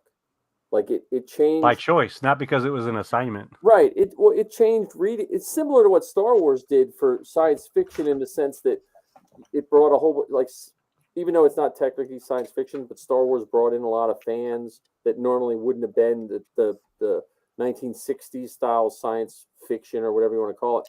Harry Potter did the same thing in a sense. It brought kids who, like, reading was starting to die, especially in the middle school, because we were making students read books that were written 100 years before that had no, cultural anything to them anymore. And Harry Potter kind of, it also led into a lot of the Star Wars books we have now, because it showed publishing companies, hey, you can sell young teen novels and make a lot of money. That are written just for them. Yes. Not an adult book that you're requiring them to read, but ones that they want to read. Yeah. Reading is still dead, though. I think print has officially died. Well, I would say that if I didn't see it's because Zoe reads all the time, so it's just a demo. Like she will read an entire Star Wars book in like 4 days. It takes me like 6 months to read, just 3 chapters. Yeah, I'm still not done with Dr. Aphra. I just think it's like I think there is a good group of people that are reading, and with audiobooks, there's nothing ashamed to listen to audiobooks too. It's just that medium. You just want to keep that writing because that writing is what builds everything. Like it fills in all those cracks, you know. And that's one thing I'll say they've done a really great job of with the Disney acquisition of Star Wars is they've filled in those cracks deliberately in such a way that it's much more organized. As much as I love the expanded universe stuff, it wasn't as organized and cohesive and consistent as it is now. And I love the expanded universe stories, whether you're talking about the Hand of Vader or the heir to the throne, or was it what was the Timothy Zahn book? What was it?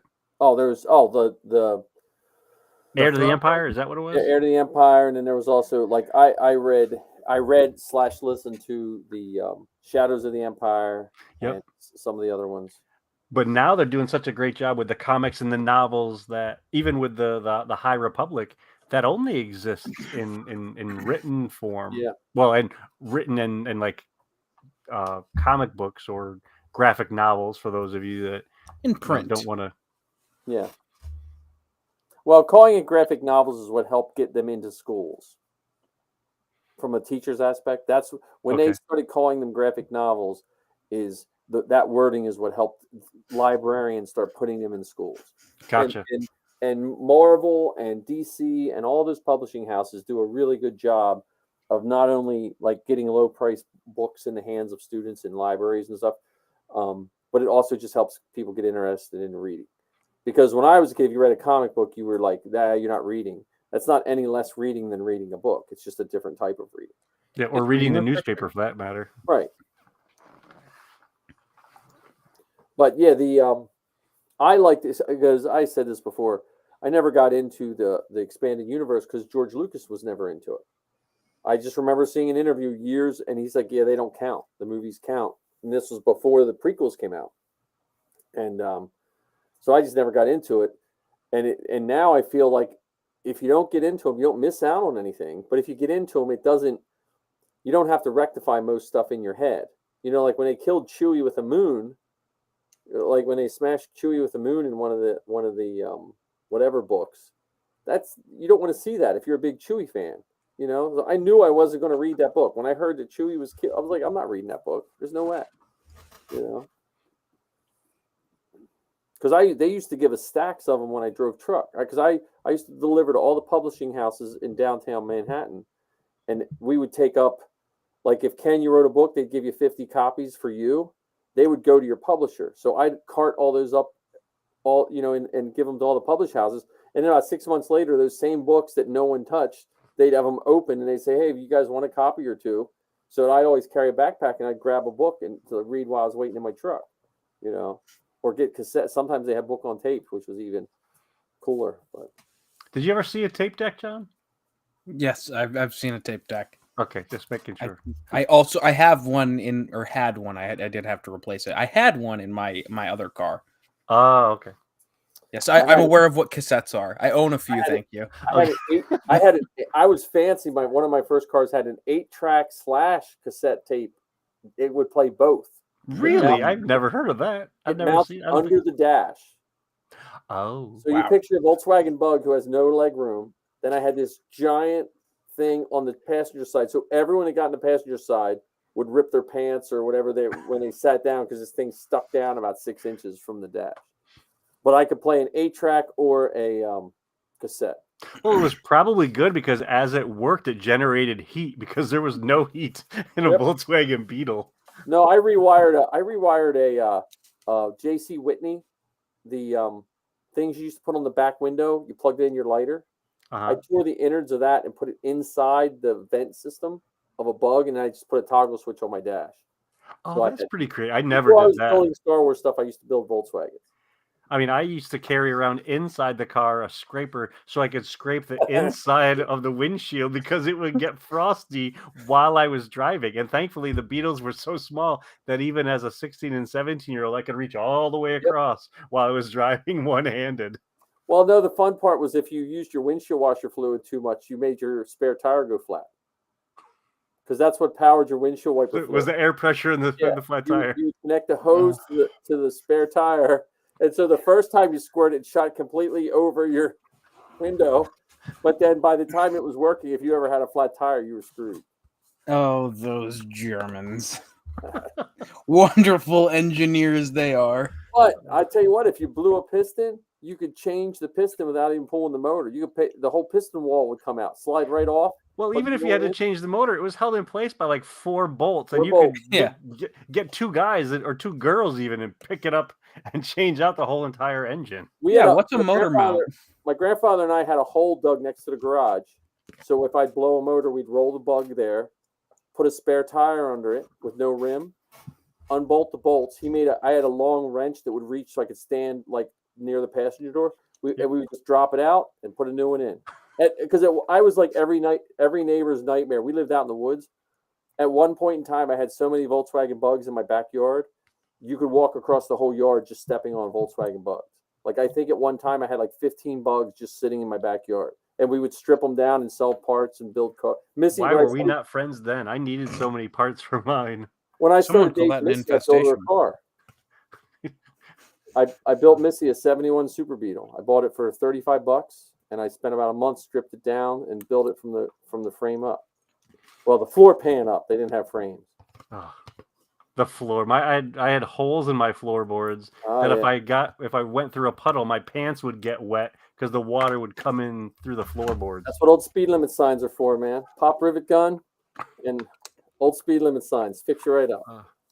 Except wish I had known that before the window handle fell off in my hand and ended up on the highway 55 miles an hour behind me. Well, my truck, I had to pick up a Ford. That's how I lost my Harrison Ford autograph through my speed limit sign repair job of my floor.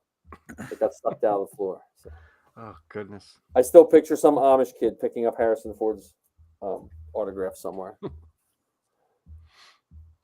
But no, go ahead. I'm sorry. It's just funny because I think back when I was working on cars, and I didn't do it because I loved it. I was just flat broke, like at my choice. But even then, as a high schooler and even as a grown man, there was days where I knew I was going to spend 4 or 5 hours trying to get this thing together so I could have a car. And in my head, I was just Han Solo working on the Falcon. Like it's just what got me through it, you know. Oh yeah, and Ark's trying to get us back on track. He's doing your job. Yeah, Ken. Come on, Ken. Nobody wants to hear about Volkswagen Beetles. Everybody wants to hear about Volkswagen Beetles. But yeah, so Black Series Arc Trooper. Yeah, I'm out of the action figure game. I think I'm. I am excited. I like looking at the cool action figures. I will say they're gorgeous to look at, but unfortunately, and to your point, Mike, about being I keep saying that, and then every time I find one in the wild, I end up getting it. So the other day we were at Target, and Heather spotted the Mandalorian covered in mud that had the little furry egg and everything. I'm like, oh, I'll grab that. There's no price sticker because it was just on a random shelf somewhere. I get to the register, scan it, $40. I'm like, oh yeah. what universe did I step into? Holy crap. It's because it comes with all the little extra bits and bobs and the Grogu doing the Force hand. Yeah, so I think that may be the last action figure that I buy for a while. I mean, it just seems like a little bit too much. Yeah, I'm still in the swing of pre-ordering all the Black Series figures and all the Pop figures. I really need to stop. I think I might just cut it down to the Funkos because I don't open the Black Series figures either. And that kind of loses half the niche for me because I used to open all my Black Series figures. Yeah. Uh-huh. The Funkos I never did because I never saw the purpose of displaying them out of the box. But with at least the Black Series figures, they're posable. Yeah. But and they're built in such a way that they don't need that little foot stand. So a lot of them you can, bend at the knees, bend at the ankle, get them in really cool action poses that you sure as heck couldn't do with the original 5 points of articulation kind of figures. Right. I still haven't opened my Razor Crest. You still have 2 bidders, so if you don't want it, It's I got to get some housework done. Did you guys see the news about this? No. What is this? This is the new animated series, a new YouTube animated series. Oh, that's so cool. Is that Jar Jar? I study the behaviors of younglings. Oh there, I'm Miri, a member of the Galactic Society of Creature Enthusiasts. I study the behaviors of younglings from all across the galaxy. My friend Ari asked me to show you how you can take care of your galactic pals too. Oh my word. Time always gets younglings out of a bad mood. No biting. First breathe in, then out. No, it's this little Ewok's first day at the Youngling Care Space Station. He should Oh feel my nice and welcome. goodness. Huh? I can see plushies. I can see. Oh, they already have the plushies in Target. As you can Oh, they see, do. oh, Yeah. wonderful. kids are I can very see t-shirts, pajamas for kids. Unfortunately, they don't make the fun pajamas for adults. Oh. Look, Rancor. Come on, look at that. Loft Cat. I like the baby Tauntaun. Yeah, so that's when we were talking about that. I remembered seeing that on my news feed. Oh my goodness, that's awesome. So yeah, because I think I picked up I got a Greedo. No, I got a Rancor. I think for Safi months ago. But that's what. But is it from that show, or is it just the? Yeah, no, they have these little. Are they the ones that have the noises inside, where it makes the growling or the? I think that's what they're going to be in that same vein. Gotcha. I don't think we're the target demo for that. No, I don't think so. Hang on. But it is nice to see that they're branching out. Yeah. Well, I mean, if you think about it, they got to bring the next generation in somehow. Yeah, before they make episode 10, 11, and 12. Yep. Because whatever it's that happening. Taika Waititi show is going to be. I am interested to see, because you still have Rian Johnson's trilogy, which has not officially been canceled yet, which is surprising to me. Yep. You've got whatever Taika Waititi is doing, because it was originally supposed to be an Old Republic trilogy. I can't find it. I have one of the display boxes from them. Because anytime I buy the last of something, if there's one of those display boxes, I just take it. I take it up to the register. Yeah, what are they going to do? Tell you no? Yeah, I'm using this because you guys aren't giving out bags now, so I'm using this box to carry my stuff. No, I was at Target and the lady said, "I don't know if you can take that." Did someone say? I said, "Yeah, the guy in the red shirt back in Toys because it was Target." And she was like, "Okay." I was like, I was like, "We're going to try," because they're just going to throw it in a dumpster. I just like it. That was a customer in the red shirt, that wasn't a Target guy who said you could do it. Just random guy in red polo. Well, darn. So at work, when I worked at Elkton Middle, I wore I made myself my own uniform, mainly because I just didn't like having to wear a tie and stuff. So I always wore like a purple polo or a yellow polo because our school colors were purple and yellow. And I would wear I had 4 purple polos and 1 yellow, so I'd wear 4 Monday through Thursday and a yellow one on Friday. And it always seemed like we wound up going to IKEA on a Friday right after work, And then you're Swedish. And now I have a blue, gray, red, and dark blue. And the red one, it's a Garrison Carita shirt, but it's just bright red polo. And there's many times we've accidentally went to Target, and then people look, I'm like, I don't work here, So.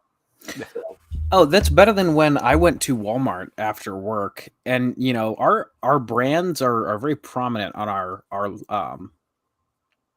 uniform shirts. And so I'm wearing a black vest, a navy polo, or no, I was wearing a black polo. And I was walking through Walmart and some lady just didn't ask. She's just like, "Hey, where is X, Y, or Z?" And I just looked at her. I'm like, I don't know. I don't work here. You were the super manager. Yeah. Yeah. And You're the elite manager. Like I pointed to the logo on my shirt and she's like, "Oh." and like rolled their eyes and kept walking. I'm like, How dare you, customer, not be Now- able to answer my question? Now, Arc 77 asked about the displays. I have. Oh, at I one would point- love to get those. I have the Lego Hoth display, like the old, already assembled Hoth display. of course you I do. bought it from some dude at I don't know when. For $45. No, it was less than that. But the my cousin was a manager of Toys R Us, and when Toys R Us went out of business, he was trying to get me the Rex display. Have you ever seen the Lego Rex display? Oh my goodness, yeah. He was trying to, and he went. It was sitting in the warehouse. He said it's been sitting there forever, and no one did anything with it. And so he's like, "I'm going to go see if I can get it for you." And then it just mysteriously disappeared. So someone just grabbed it out of the warehouse. I would love to get those displays that they have the new Lego helmets where they got all three Oh, and the yeah. little Yeah. light on them and everything. Well, they most of the time. So I know when Toys R Us went out of business in the store, all those displays were still owned by Hasbro or whatever. So they told me they had to return them, like because I was asking them, I wanted the cardboard, whatever, you know. So I got a Oh, few. the shelf, the thing that Yeah, that so was- I got a few of those because I just asked the right. I just kept asking someone until someone like you find the guy who just his whole career is lost because Toys R Us is going out of his. He doesn't care. I was like, hey, can I have this? So I have like a Rogue One like that was on an end cap and stuff like that they let me take. So, but yeah, I always wanted my if I the one display that I've always wanted is the giant Falcon that was out in the early '90s. the big Remember that plastic one? one? Yep. Yeah, that and there used to be one at this toy store in Carlisle, and I don't know whatever happened to it. I think it's probably still hanging in there. There was so much dust on it, like it like if you touched it, you probably would like die. Your lungs would fill up with it. But I just always liked that display for some reason. I Yeah, don't know why we have a comic book store in the mall that's right near us that has one of those. Yeah. And they actually have this story of how they traveled to somewhere else to go get it. It was in somebody's barn or basement or something. Yeah. Now our fall down Zach, our main guy. Mhm. He has the Vulture droid display. Wow. Because he wanted me to. I wanted to buy it from him, but I just can't. And he didn't want. I don't know what he wants for it, but at the time, I think he wanted like $200 or $250 for it, which isn't a bad price. But I don't know where I would put it. Like I just don't have anywhere. Well, if you're running low on space, I mean that Hoth display. I mean, I don't know. I think Arc 77 is going to find out where my house is and come get it. Yeah. But mine has to just be adjusted when I'm done. Like right now, my one whole room is just stacked full of boxes from when my new hot water heater was put in, because I decided before I put it all back, I might as well drywall up that room. But now when I drywall, I have to reroute the sump pump and the what's the gas that comes out of the ground and kills you? Radon. Radon. I have a radon. We don't have radon here, but in this part of Lancaster County, they make all new houses have a radon emissions system put in just in case. And so I have to reroute that too. So that's like I should be doing it tonight, but I was like, yeah, I'll talk Star Wars instead.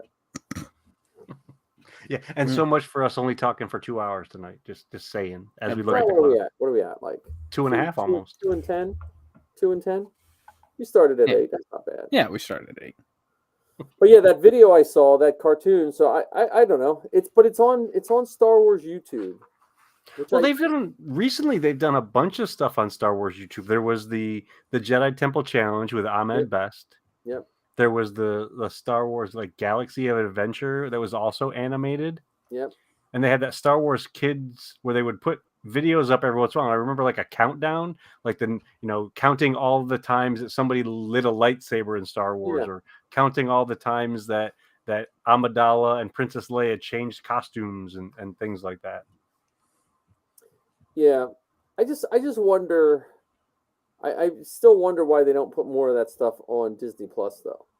Like use YouTube as your. Well, I mean, we have to acknowledge the one fact that we may not always think about. I mean, we have Disney Plus, but not everybody does. And at least with YouTube, there's a source of free material, free content that anyone can access who has access to the internets. They still, I still feel that they should put a free section of Disney Plus. Like, put the first episode of like The Mandalorian on there. Yeah. And all these different shows. Just put like because I mean Paramount Plus did it with Halo. Mhm. Right. That's what I'm saying. Like I just. Yeah, but see that I think that's like the drug dealer model. Yeah. I'm going to give you this one thing for free. I'm going to get you hooked on it, but if you want the whole thing, you got to come to me with some cash. Yeah, I mean, I know what they're doing, and I know everyone wants to be on YouTube. I'm just surprised they don't have a pay window at like why all their free stuff on YouTube. Why not put it on Disney Plus and get people to use the app? You know, and then have a pay window. Like you just take everything they have on on YouTube and put it on there. I'm just that. I mean, I'm fine with that, but it's just the way people watch anymore. The way families watch is the app based, you know, and I guess YouTube too, but it's not as intuitive as the Disney Plus app is. Yeah, that's what I mean, you know, because it's also not like where years ago YouTube was one of the only. Now you like my TV has a Disney Plus button. You know, on my remote, I just hit it's what came with the TV. That's why my TV was so cheap. It has a Hulu button, a Netflix button, and a Disney Plus button built in. Mm-hmm. I just hit that and it goes right to Disney Plus. Yeah, my TV wasn't cheap, but yes, mine also has those buttons. Yeah, mine was ridiculous. I got mine like right in the pandemic when they were trying, like no one was buying anything, and it was like. But you couldn't go anywhere. You weren't allowed to go and buy a TV. And it was like, it was a bigger TV than I ever thought I'd buy, and it was cheaper than probably like any TV I bought in the last 10 years too. So. See, I'm one of those people who will buy something and then a little bit later the same thing will be at this ridiculous price, and I'm like, why didn't I wait? Well, I did that, and I bought it on a Saturday, and that Sunday it was like $50 cheaper. So I called Target and said, "Should I just box this up and bring it back?" And then say, "No, just bring us your receipt." And they knocked $50 off of it. Nice. Because I had already hung it on my wall. There was no way I was not taking it down to save $50. Yeah. I figured it didn't hurt to try. Yeah, we bought a TV that's much bigger than I thought we would ever have. And I'm going to tell you right now, we love that damn thing. Yep. Like, it's so cool to watch a movie on it. I mean, and I'm from the time where we had one TV in the house, and it might have been 13 inches, maybe. Yeah. Until when we go to my dad's house, he had one of those console TVs that was built into a piece of furniture, like a big wooden kind of box. And we'd sit on the floor parked in front of that watching stuff. We had one at my of those grandparents' house. It was a small one that was up on a stand in the living room. Yeah. Well, and that's where Star Wars. I just remember the early years. If you heard it was coming on TV, like we didn't have a VCR. Like you were like, okay, we got to watch it. And then when we finally got a VCR, I had so many bad copies of Star Wars because you had to set the time on your VCR. And then you had to actually tune the channels in. You remember those? They had these little like discs you screwed with a little tiny screwdriver or something to make sure it was picking up the antenna signal. Yep. Oh. And if your time on the VCR didn't match the actual real time, you would either miss part of the beginning of it, or you would cut off some of the end, and it'd have all the commercials in it. And you had to run it on the cheapo tape setting, so it was always bad anyway. So you'd fit the whole movie on. Yeah. And my grandfather never understood it because my grandfather was one of those. He unplugged everything. Like when you left the house, it was like the opposite of like launching a missile. You know, where you have to flip all the switches. He wouldn't turn things off. He would literally unplug them because he came from the age of like, hey, you left something plugged in, your house burned down. And I still do some of that to this day, and it drives Heather and Derek crazy. Like I'll unplug their phone charger that's not being used. I'm like, haven't you seen that video? The person's, the apartment building burnt down because they left their iPhone charger in the surge protector. I think I've become my grandfather. Yeah. So that's my I sometimes forget to turn the soundboard off, and I come down and I see all these lights going off. I'm like, oh, I forgot to turn the soundboard off. So with the characters who are in the any of the movies that were in for a brief period of time, who would you love to see come back either in the Obi-Wan show, the Cassian Andor show, or possibly the next season of The Mandalorian? That's a really good question.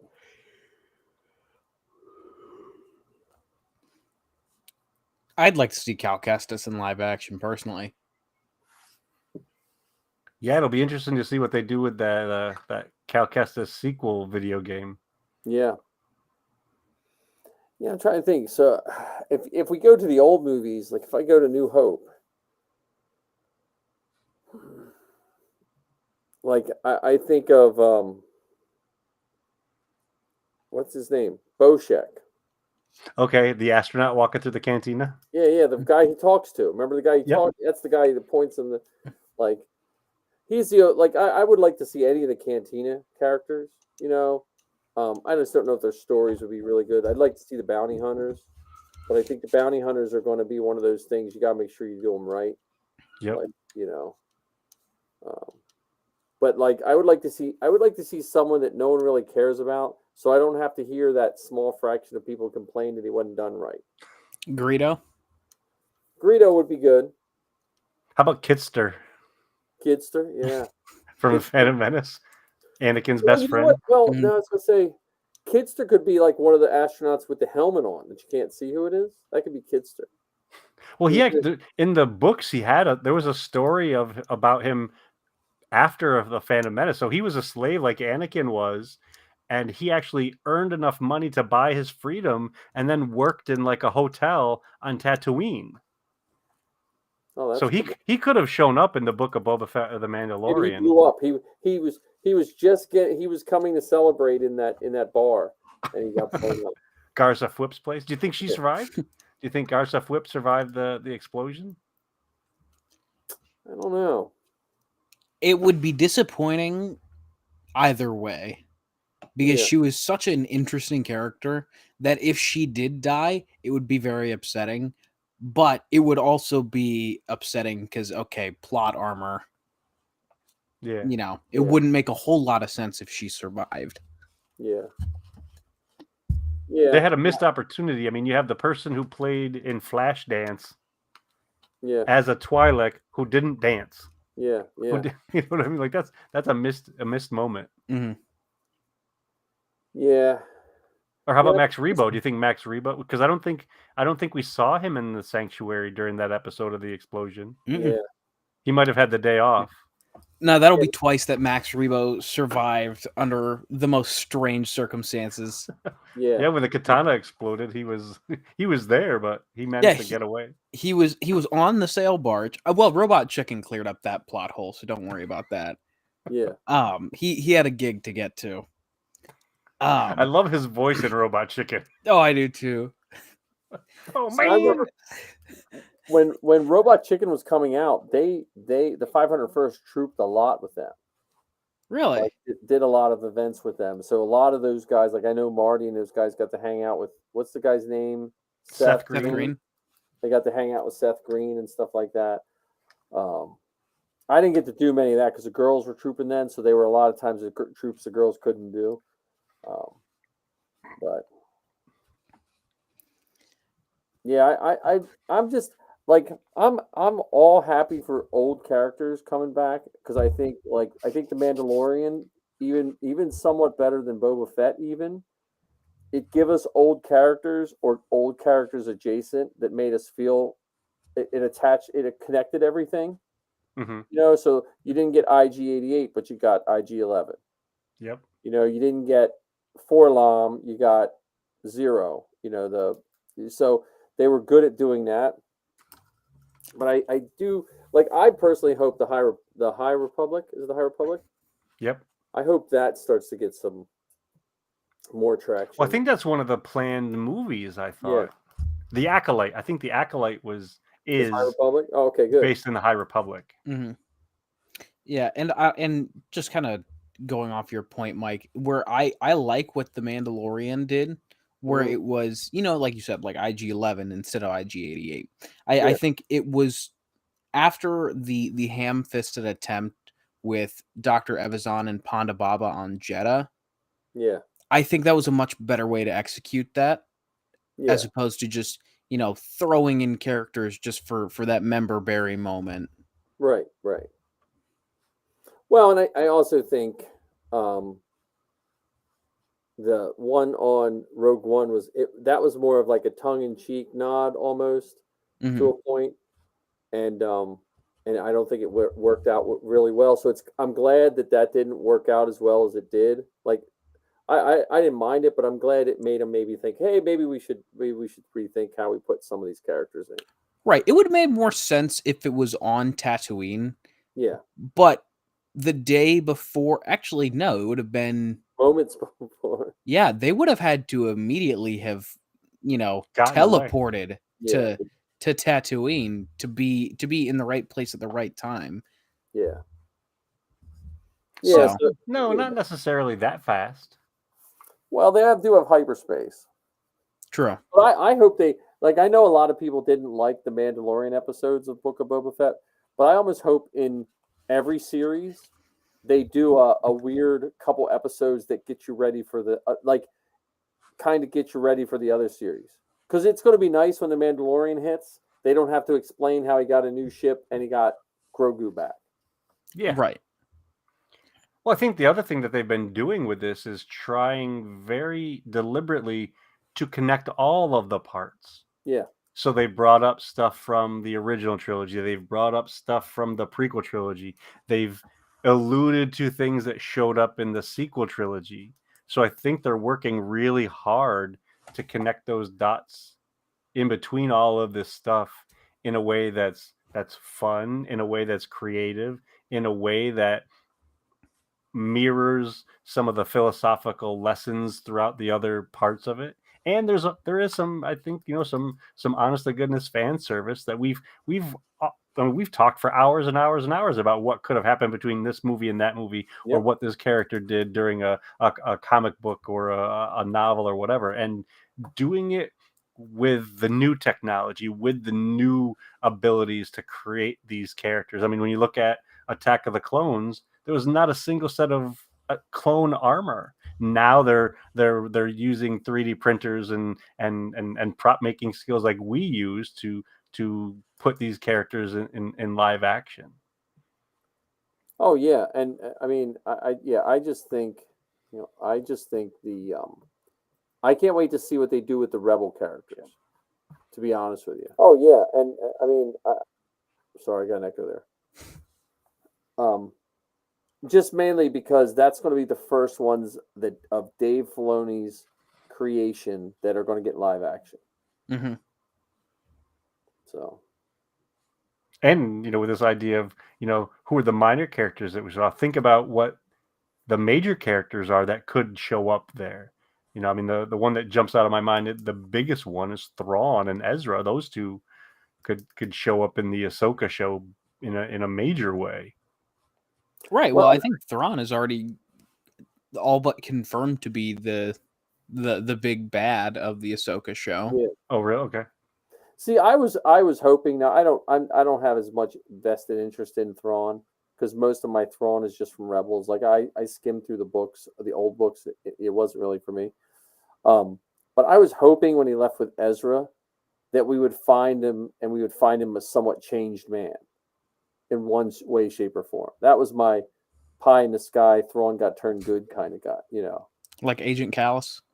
Similar to Callus, not quite as good as Callus, but maybe just like a less empire-y, like lawful neutral as opposed to lawful evil. Yeah. See, I think being captured by Ezra the way that he was and transported out into hyperspace, I think it would make him madder and darker or more evil. Like he now wants to get back to where he was in that place of power. Yeah, because Ezra stole that from him. Ezra, used the Force and took him away from all of that. And Thrawn really had this desire to be, an all-powerful kind of leader. And at the time, he knew that he was always going to be below the Emperor, because he just didn't have the skills that the Emperor had, or the skills that were showing up in the Emperor's apprentices. Well, and I would honestly, for Thrawn, I would love to see him fighting Ahsoka and have something like I know in the books he had the lizards that like made the Force not work and all that kind of stuff. What would be neat is if he had set himself up that basically he could pretty much destroy Jedi because of whatever he does, and a Mandalorian, lowercase Mandalorian, is the one who defeats him because the Mandalorian stuff is already built to not have to deal with Force users. Mm-hmm. Like that to me would be a neat, that would get me on the Thrawn train a little more. Yeah. I just like the design of the Chiss in general, so I was on board just when I saw him for the first time, especially with the white with the gold accents of his uniform. Does that make you a Blue Man groupie? I guess. Probably why I like Cad Bane so much too. Well, you could do a Thrawn cosplay from before he was in the Empire when he had the long hair. True. Yeah, when he's kind of like a barbarian, kind of, had lived on that crashed spaceship site. Yeah. Right. I don't know. Fun There's something about painting myself blue that is not very. Yeah, I'm Not very dreading. exciting. I'm dreading when Zoe is doing her Hera? Ahsoka. Oh, she's gonna do so. That's right. I forgot about that. Yeah, but at least that's somewhat closer to skin tone than baby blue. I don't know. Oh, here, I just posted up on the chat. This is what Andrew had posted up earlier on the Facebook chat. So this was when we were talking about dealing with people. Oh, thanks for that, Andrew. Golf clap for Ken. That's the handler in me. So when I'm not in Mando costume, I'm, playing the role of directing and guiding and showing kindness to the folks that come to us. And insisting on tipping. I mean, he was trying to put money in hands, and I'm like, hold on a second, let's see if I think our 501st have a site that you can go and donate to. So let's go over there and check that out. Yeah, it's tough. Handlers, like, I've always been thankful when we have good handlers. Like we've had a shortage of handlers in the last, I would say, 4 or 5 years in Karita, but the handlers have it the worst. And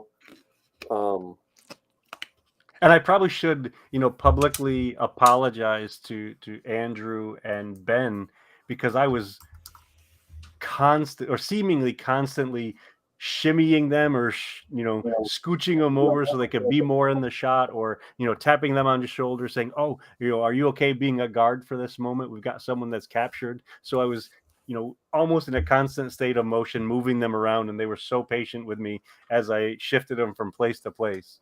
And they were just, okay, which way? You point me in the direction.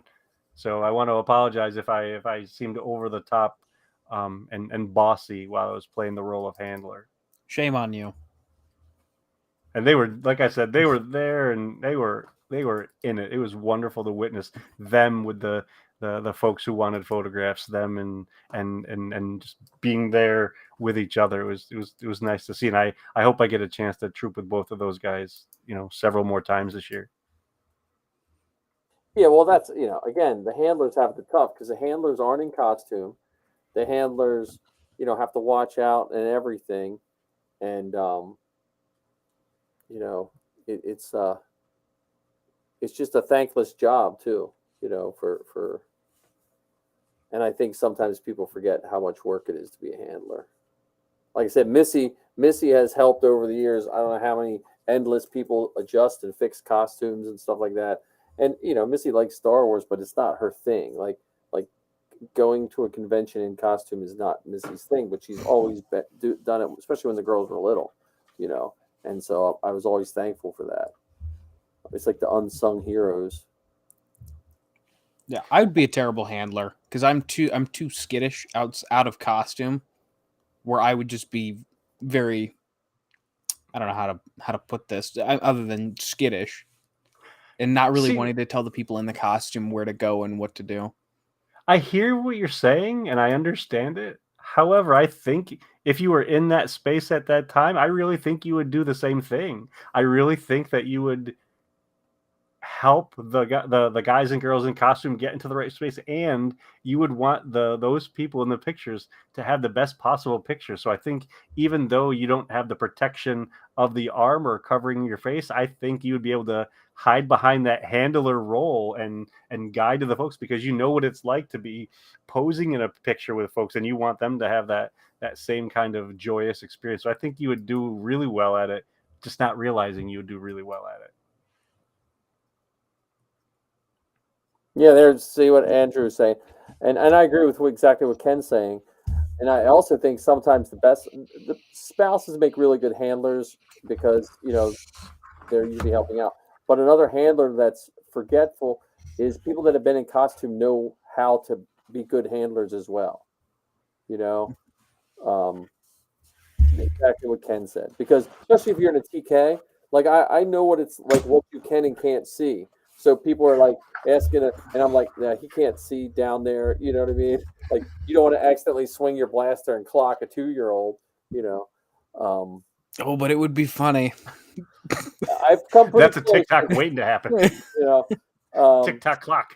Yeah, but again, and it's a thankless job, and the Mando Mercs and Karita's the same way.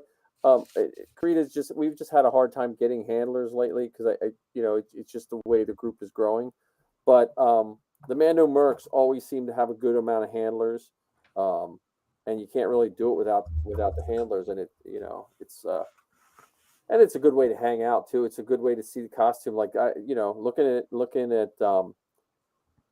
Andrew's costume, I was like, man, it had made my brain thinking of, maybe I'm after this weekend. I've always custom Mando is on my list of like 1,000 things to do. It's probably on the middle third somewhere, and it's kind of pushed it up on the list of things to do for a custom Mando. And being so close to those costumes, it's nearly impossible to not appreciate the effort and energy that goes into them. Yep. So whether you're talking about the sash that Ben had on, or the paint scheme that Andrew had on with his white and red, I mean, it's like there's creativity there. There's artistry there. There's fun there, and it's really nice to talk with the folks who make that stuff, to hear that excitement come out, to hear that creativity come out, to hear the story come out of, well, this is why I chose this, or this weapon is because of that. And they might be thinking of their character's backstory, or they thought it just looked cool. So I have this part on my gauntlet because it just looks really cool. And also, listen, because we're talking so many Mandos, I just have to put in another picture of Stormtroopers. I don't want us to forget the real winners here. No, look at that! Come on. Yeah, and for me, those are wonderful examples how more Star Wars is always better Star Wars. Yep. So whether we're talking about the ATST pilot or the scout trooper in there, I mean, one thing, if I could wave a magic wand for these conventions and these gatherings, I would love if we as a collective, the Rebel Legion, the 501st, the Saber Guild, the Droid Builders, the Mando Mercs, would go out of our way to create more unified things instead of, oh, this is our section and that's your section. And I know that we did, at least at this last event in Philadelphia, we did a better job of wandering around and being in each other's space, but I still got the sense a couple times that this is my turf. Why are you over here?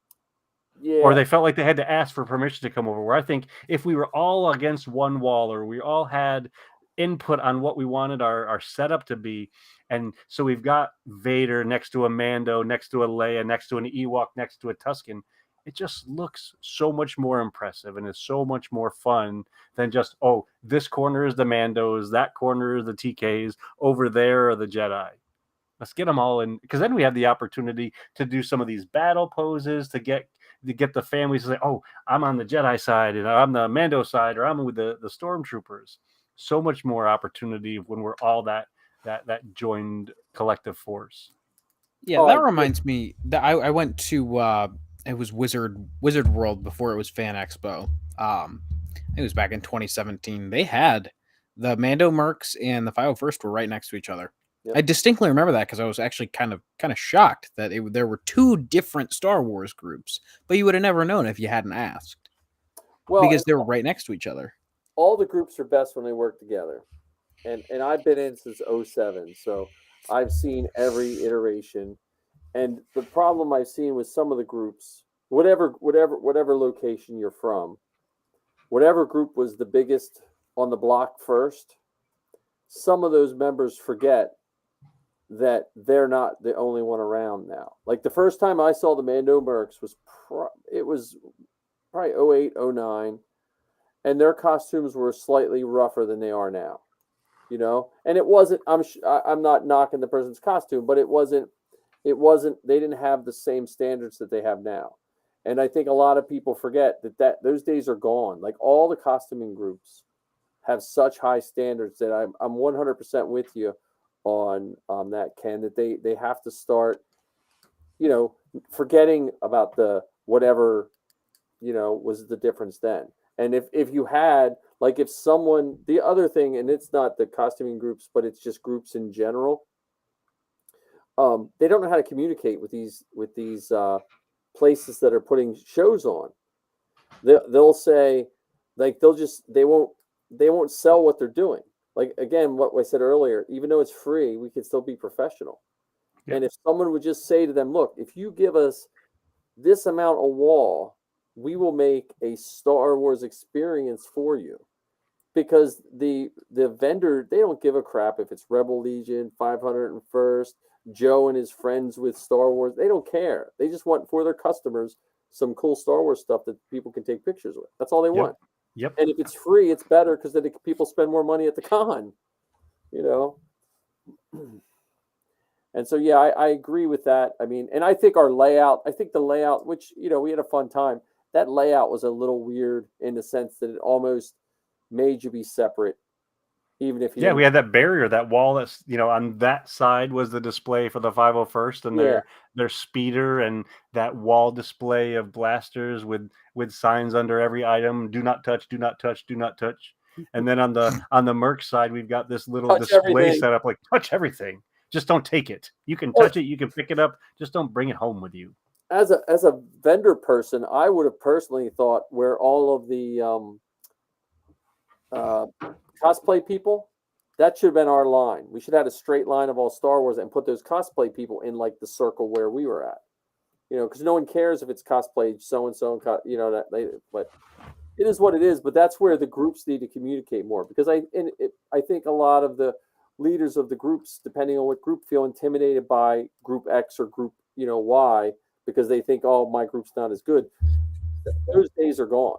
You look at the CRLs or whatever they call them for all the groups. They are all very high standard. But not all the same. No, not all the same. We've had people that got approved for the 501st for a Mandalorian, like the Death Watch, and they didn't get approved in the Mandalorian Mercs. Right.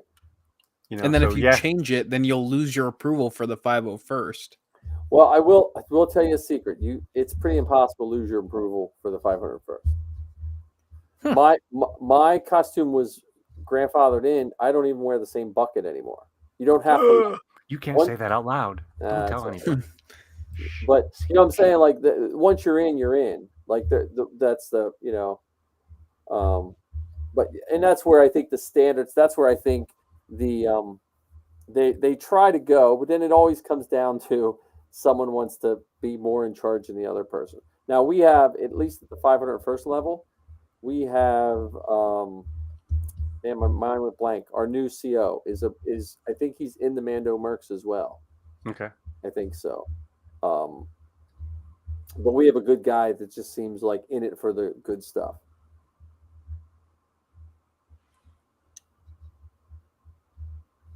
Andrew mentioned some, 1% lost their approval because their kit got damaged. Right. Yeah, I've seen some disrepair, but again, that's, I've seen people that just let their kit fall apart. That you can get.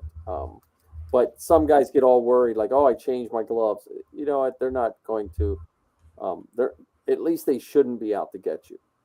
And I know Delaware has some good costumes, and Delaware, they split from Karita a couple years ago to do the state, which I I was sad to see him go, but I do understand state lines are weird when it comes to costuming groups because it is weird that someone lives like 5 miles away from each other and the mentality of a different state is different. Well, yeah, and at least for me, so where I live is roughly 45 minutes from Philadelphia. Hmm. And so there's a bunch of the Mandalorian mercs that live in that general part of Pennsylvania.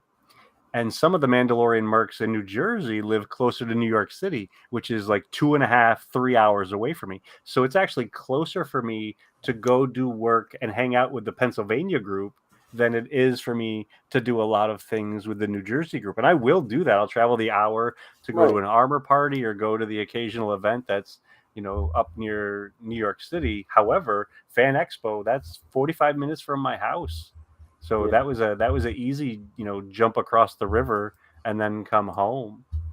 And going back to the openness and the coolness of some of the groups that's showing up, the Pennsylvania group helped me get my kit ready and to be approved. And so they've welcomed me into the group. They even kind of joke around saying that the Rackerdan clan is actually Mavola South. So they've kind of Yeah. they've adopted some of us, or at least me in the southern New Jersey area. Well, with the way they inducted Zoe, I will always treasure that.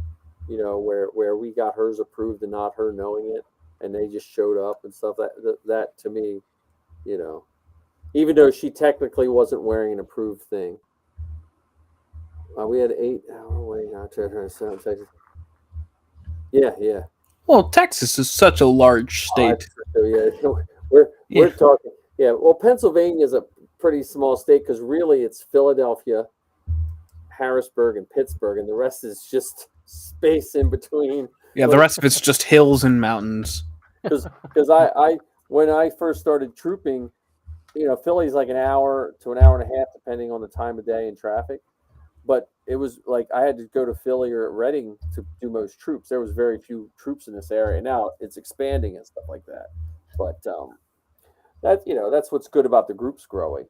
But I know at one point they had that it was called like the council or something, cosplaying count, or I forget what it was called, but it was a council. It was supposed to be made of like Mando Mercs, Rebel Legion, 501st, and Saber Guild, and they were going to oversee all the costuming groups, and that fell apart kind of quickly too. One thing I think would be cool, as much as I enjoy going to the conventions because we get to see the different vendors and a chance to meet the stars, which is, as a fan, super fun, even though it might be just moments in time. I think I spent all of about 5 minutes talking to Claudia Gray, and even less with Ashley Eckstein, and even less with Ming. I would like to figure out a way of getting the folks from the different costume groups together in one space to learn about each other, learn about why they're in that group or the other group, and to figure out how we can do more of these things together as a Star Wars group, and not this clan or that legion or that enclave or whatever the Rebel Legion call themselves. Yeah, they call them a base. I think the Rebel Legion. Okay, oh, that's right, the Rebel bases. Yep, that's right. Yeah, well, I know. So the one thing I've seen in Maryland, which is really cool, was they do they'll do a library event, but not like the typical library event. They'll do like almost like a panel, because we're used to panels because we go to Comic Cons, but the average person doesn't really understand what a panel is. So they'll do like an informational panel at a local library, and they'll do some pictures, and then kids will come, and a lot of times they'll have some Rebel Legion people join in them and stuff like that.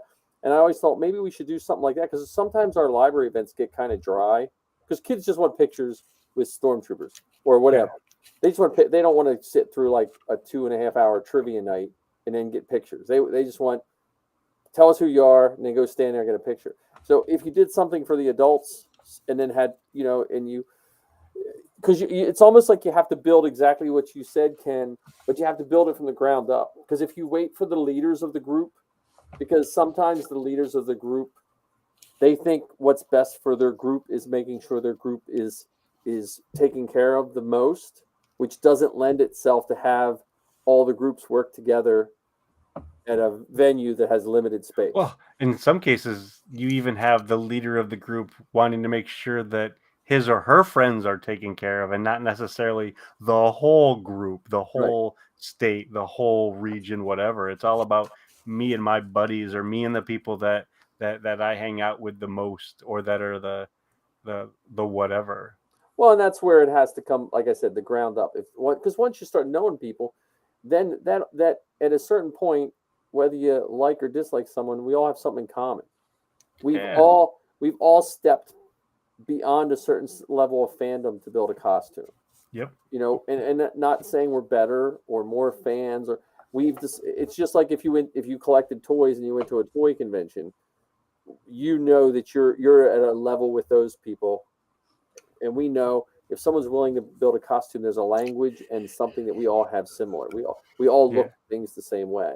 And if we have, it's almost like you have to build it from the ground up, because then people, because then like you were saying, this person wants to help their friend, and their friends with you because you did a panel with them at a local library, and then that it's yeah, because I've ran for office in the Legion under those premises of openness and working with everybody, and it went over like a lead balloon. So And I will admit, it's kind of fun and funny to witness costumers get together and talk. oh yeah. I mean, I overheard two grown adult guys complimenting each other on the fabric of their soft parts. Like, oh, where did you get this? You know, was that Joanne's or was that wherever? Like, Were they going to buy their charcoal masks? And now we don't need to make that one full circle. Come on, I had to try.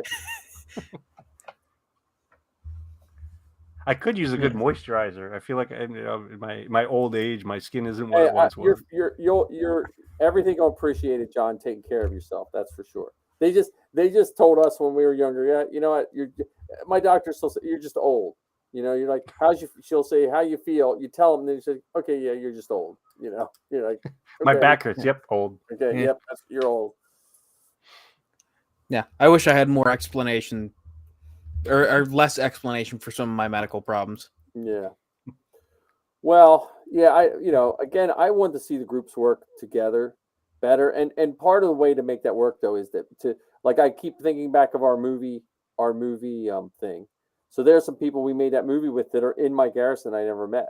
Like I never met Jonathan before then. Like I'd seen him, but I'd never trooped with him.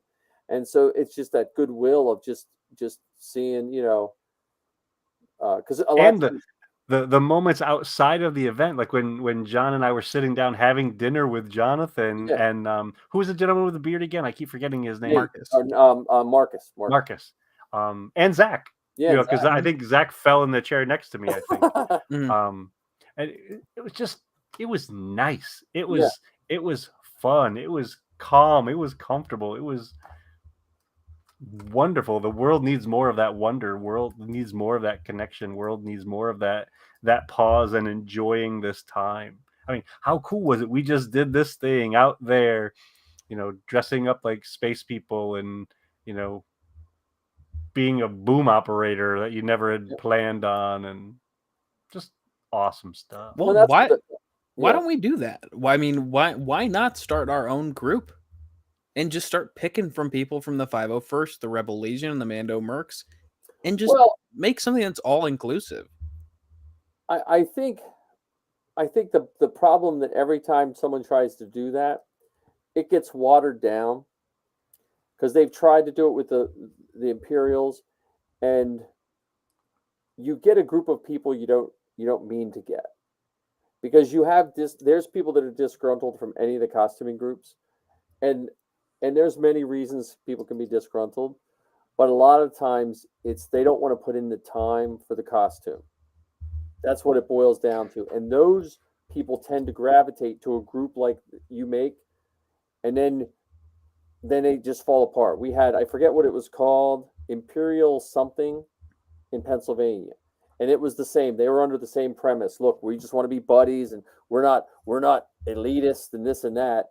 And then their costumes it started out fine, and then it just started gravitating to the person who, and not knocking what anyone wants to spend on a costume, but I think part of what makes the costuming groups what they are is there has to be a certain level of standards. Like again, I'm not like anyone wants to do any costume, I'm fine with that. But what gets us into cons and lets them want a giant display from us is when we show them pictures of what we can do. Right. And I'm not saying sacrifice the quality for, for the integrity of the group. Right. No, I know. I'm saying hold the same standards, but don't, segregate it to, the Imperials, the Mandalorians, or the Rebels. Yeah. Yeah. Well, I also think for at least for that set of stuff, I think the other thing is, and I've struggled with this for years. Stay or leave, stay or leave. I love the group so much that I worry that if all the good people migrate out, then what was good just becomes bad and it all goes away. Yeah. But I agree with you, John. Like personally, I wish there was just one way to join. Like, okay, I'm in the 501st, but and it is kind of that way in our area. If I'm in the 501st and the Rebel Legion has an event, I can go to it. Yeah, but before I remember there were times where, oh no, this event, it was just the 501st that was invited. So we don't you can go to the event in your costume, that's fine. But you can't hang out by us and get pictures with the fans. Those days should be gone because the only time I think there's events like that now is if it's like a capped event. Like where they're invited. We need 16 stormtroopers, or we need stormtroopers. But like I know the ball games, all the ball games are what's called open invite from Disney. If you're in any group, like if you're in the John, Mike, and Ken group, if we are a fan group, they can't turn us away from an open invite event, even if we just made the fan group today. So nice. There is that level of thing, but I think the Legion needs more people like John, more people like Ken, more people like myself to just stay. Andrew and Ben. Andrew, Ben. They need more people like that to keep the people in check that give us a bad name. That's and I think the bad name people are slightly more vocal, but they're a lot less in number. Like if you look at some of the Legion elections that get ugly, you might have 50 people out of 170 people vote. So out of those 50, 30 might vote for the person that's not a good person. So that means that the people that didn't vote, not voting is a vote in and of itself. And most of the time not voting means, look, I still want to do the right thing, but I just don't have time for this nonsense. And I don't know if I agree with that because that's what lets the nonsense keep going. But I also understand most of us have real jobs, and this is supposed to be something that makes it fun for us. Yeah. So. Yeah, and I've said it before, and I'll say it again. That is one of my hangups from actually joining. Is like, do I deal with enough stress in real life as it is, and I don't know how the Ohio Garrison is. I don't know how the Rancor. What's the Mandalorian one? Is the it Rancor the clan? Yeah, I don't know how the Rancor clan is. I will tell you this though, honestly, even with the headaches I've had running, I am so glad I joined. I'm so glad I raised my kids with it. The negative is still sometimes the most vocal, but it's still the smallest part. There are more people out there like Ken in the groups than there are like whoever. Like just from the sampling we had, Ken, this weekend. People you my goodness. It is a brotherhood or sisterhood of, same with when we did the movie. Like that's the core of what makes the all the costuming groups good. So I think you should. Look, if you're building a TK, you got to join the 501st. And the Mando, I after hanging with the Mandos, and I've hung with them many times. I'm like, I'm 100. I've always been 100% Mando Merc, but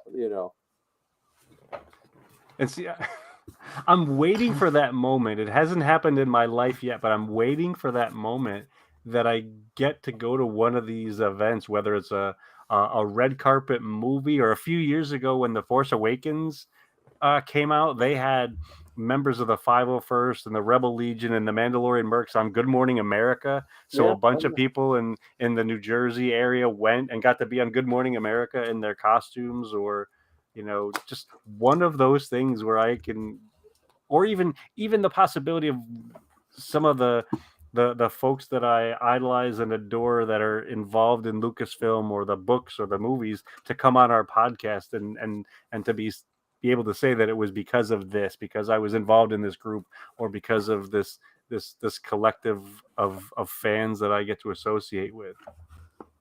I mean, I was giddy when I galloped back to our table, because you and Zoe had come back and said, "Oh, Claudia Gray's there. You got to get over there." And when I went over there, bought my book, and she was signing it for me. She says, "What do you want me to sign it, or who do you want me to sign it to?" And it was the Master and Apprentice. So the book about Obi-Wan and Qui-Gon. I said, "Well, my first name is Ken, and oddly enough, when I was a kid, I thought my name was Kenobi, because they would say Kenny, and my first initial, my last name B. They'd say it fast, Kenny B, and I thought they were saying Kenobi. So Claudia Gray signed my book to Ken Obi, and I was over the moon, giddy with that.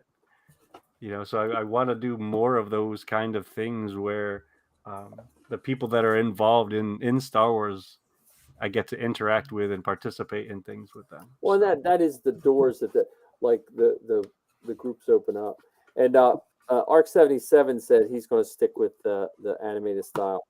But I tell you what, if you build that costume, and I, you know, I'm not a shill for the 501st. The 501st has done a lot for my life. Like Ken, I would say any of the stuff that I have done through Star Wars started out as that colonel joining the 501st, because it was a way to focus my fandom, you know, back in 06 when I really started building my armor.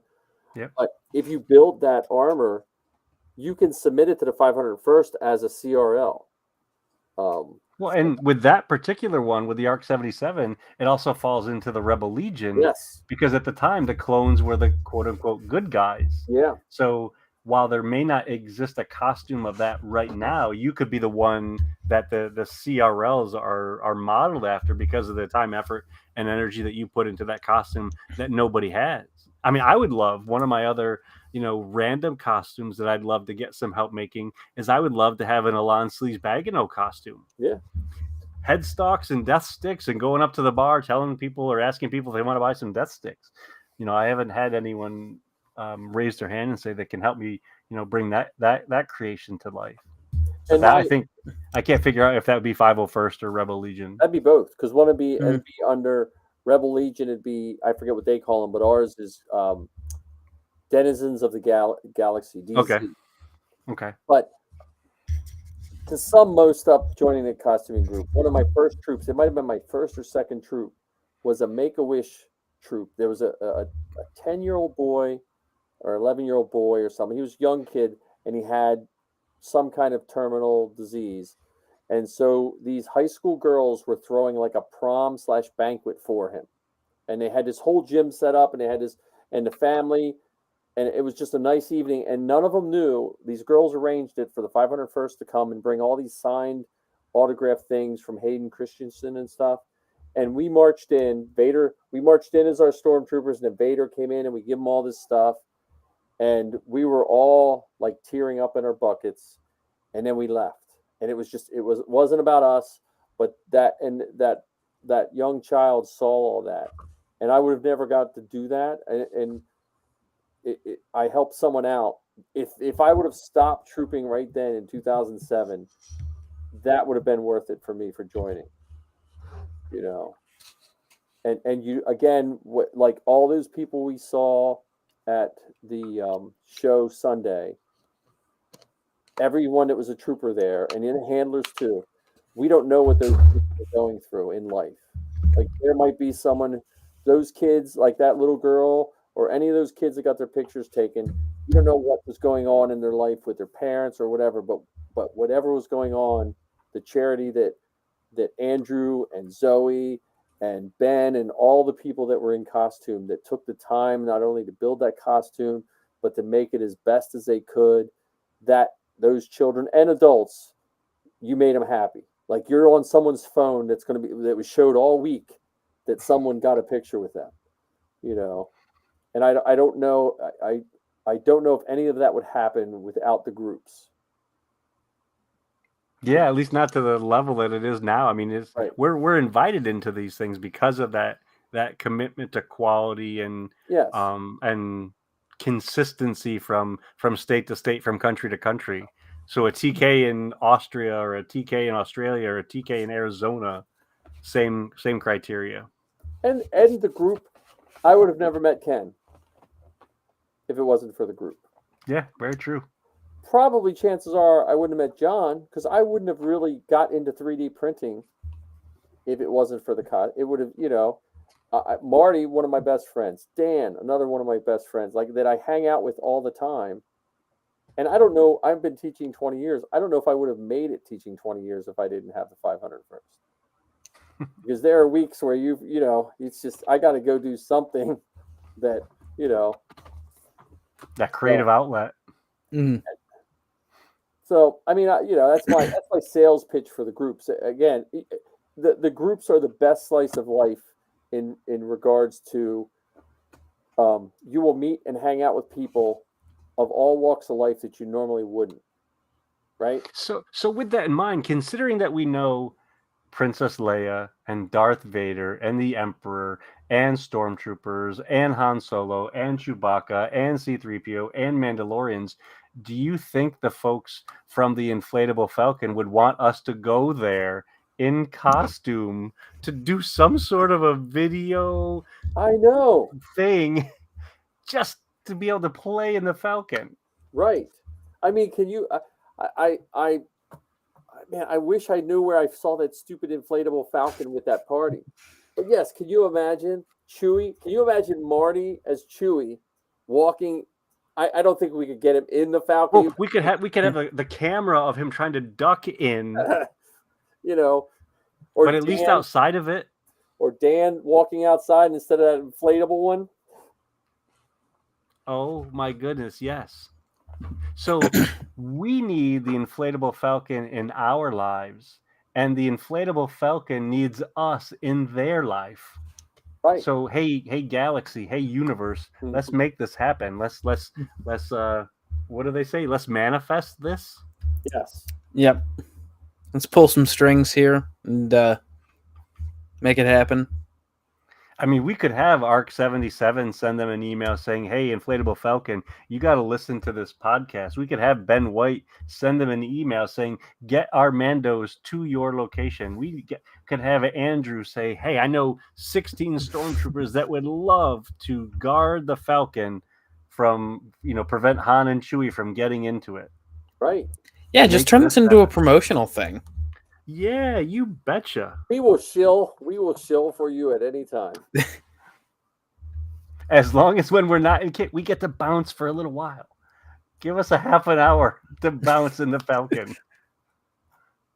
Yeah, I'm looking through my history to see that if I can find that. Yeah, it may have been a fever dream, Mike. It may not really exist. I saw it. It was not a fever. You know what? I wonder if I found it when I was looking for the picture that I put up for today's show. I wonder if that's.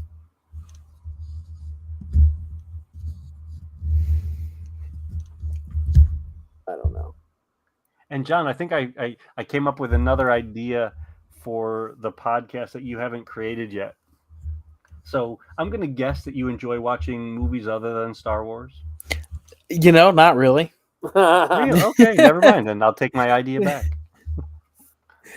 Because I was going to say there are other movies, is what you're trying to tell me? Yeah. Well, we could do an entire podcast on, call it the, Star Wars Film School, where we watch the movies that inspired the makers to make Star Wars. Whether we're talking about Ben-Hur or Lawrence of Arabia or Bridge on the River Kwai. Some of these movies inspired the makers to put stuff on film that showed up in Star Wars. And that could be a whole other podcast. Yeah, and I mean, it doesn't even have to be just films. I mean, just any of the other, art styles that... Yeah. Well, I mean, there's a series of comic books that came out in the I think the late '60s, early '70s. Have you heard of Valerian? I think it was a French comic book.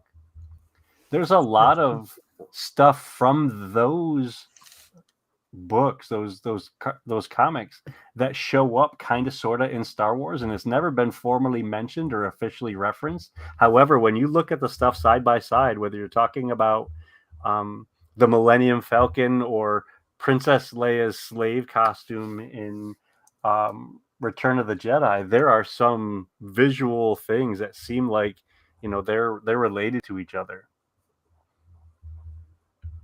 Or even the old Flash Gordon, Oh yeah, I remember serials. watching the old Flash Gordon every Sunday. I mean, that scrawl that we see at the beginning of all the Star Wars movies, that came straight from Flash Gordon. Right. So, or here's Zoe. I don't know enough about this, but here's what Zoe did a series on this.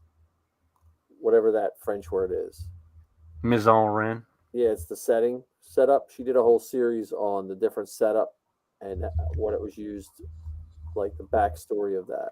Oh, that's cool. So that was in 2020 and 2021. So,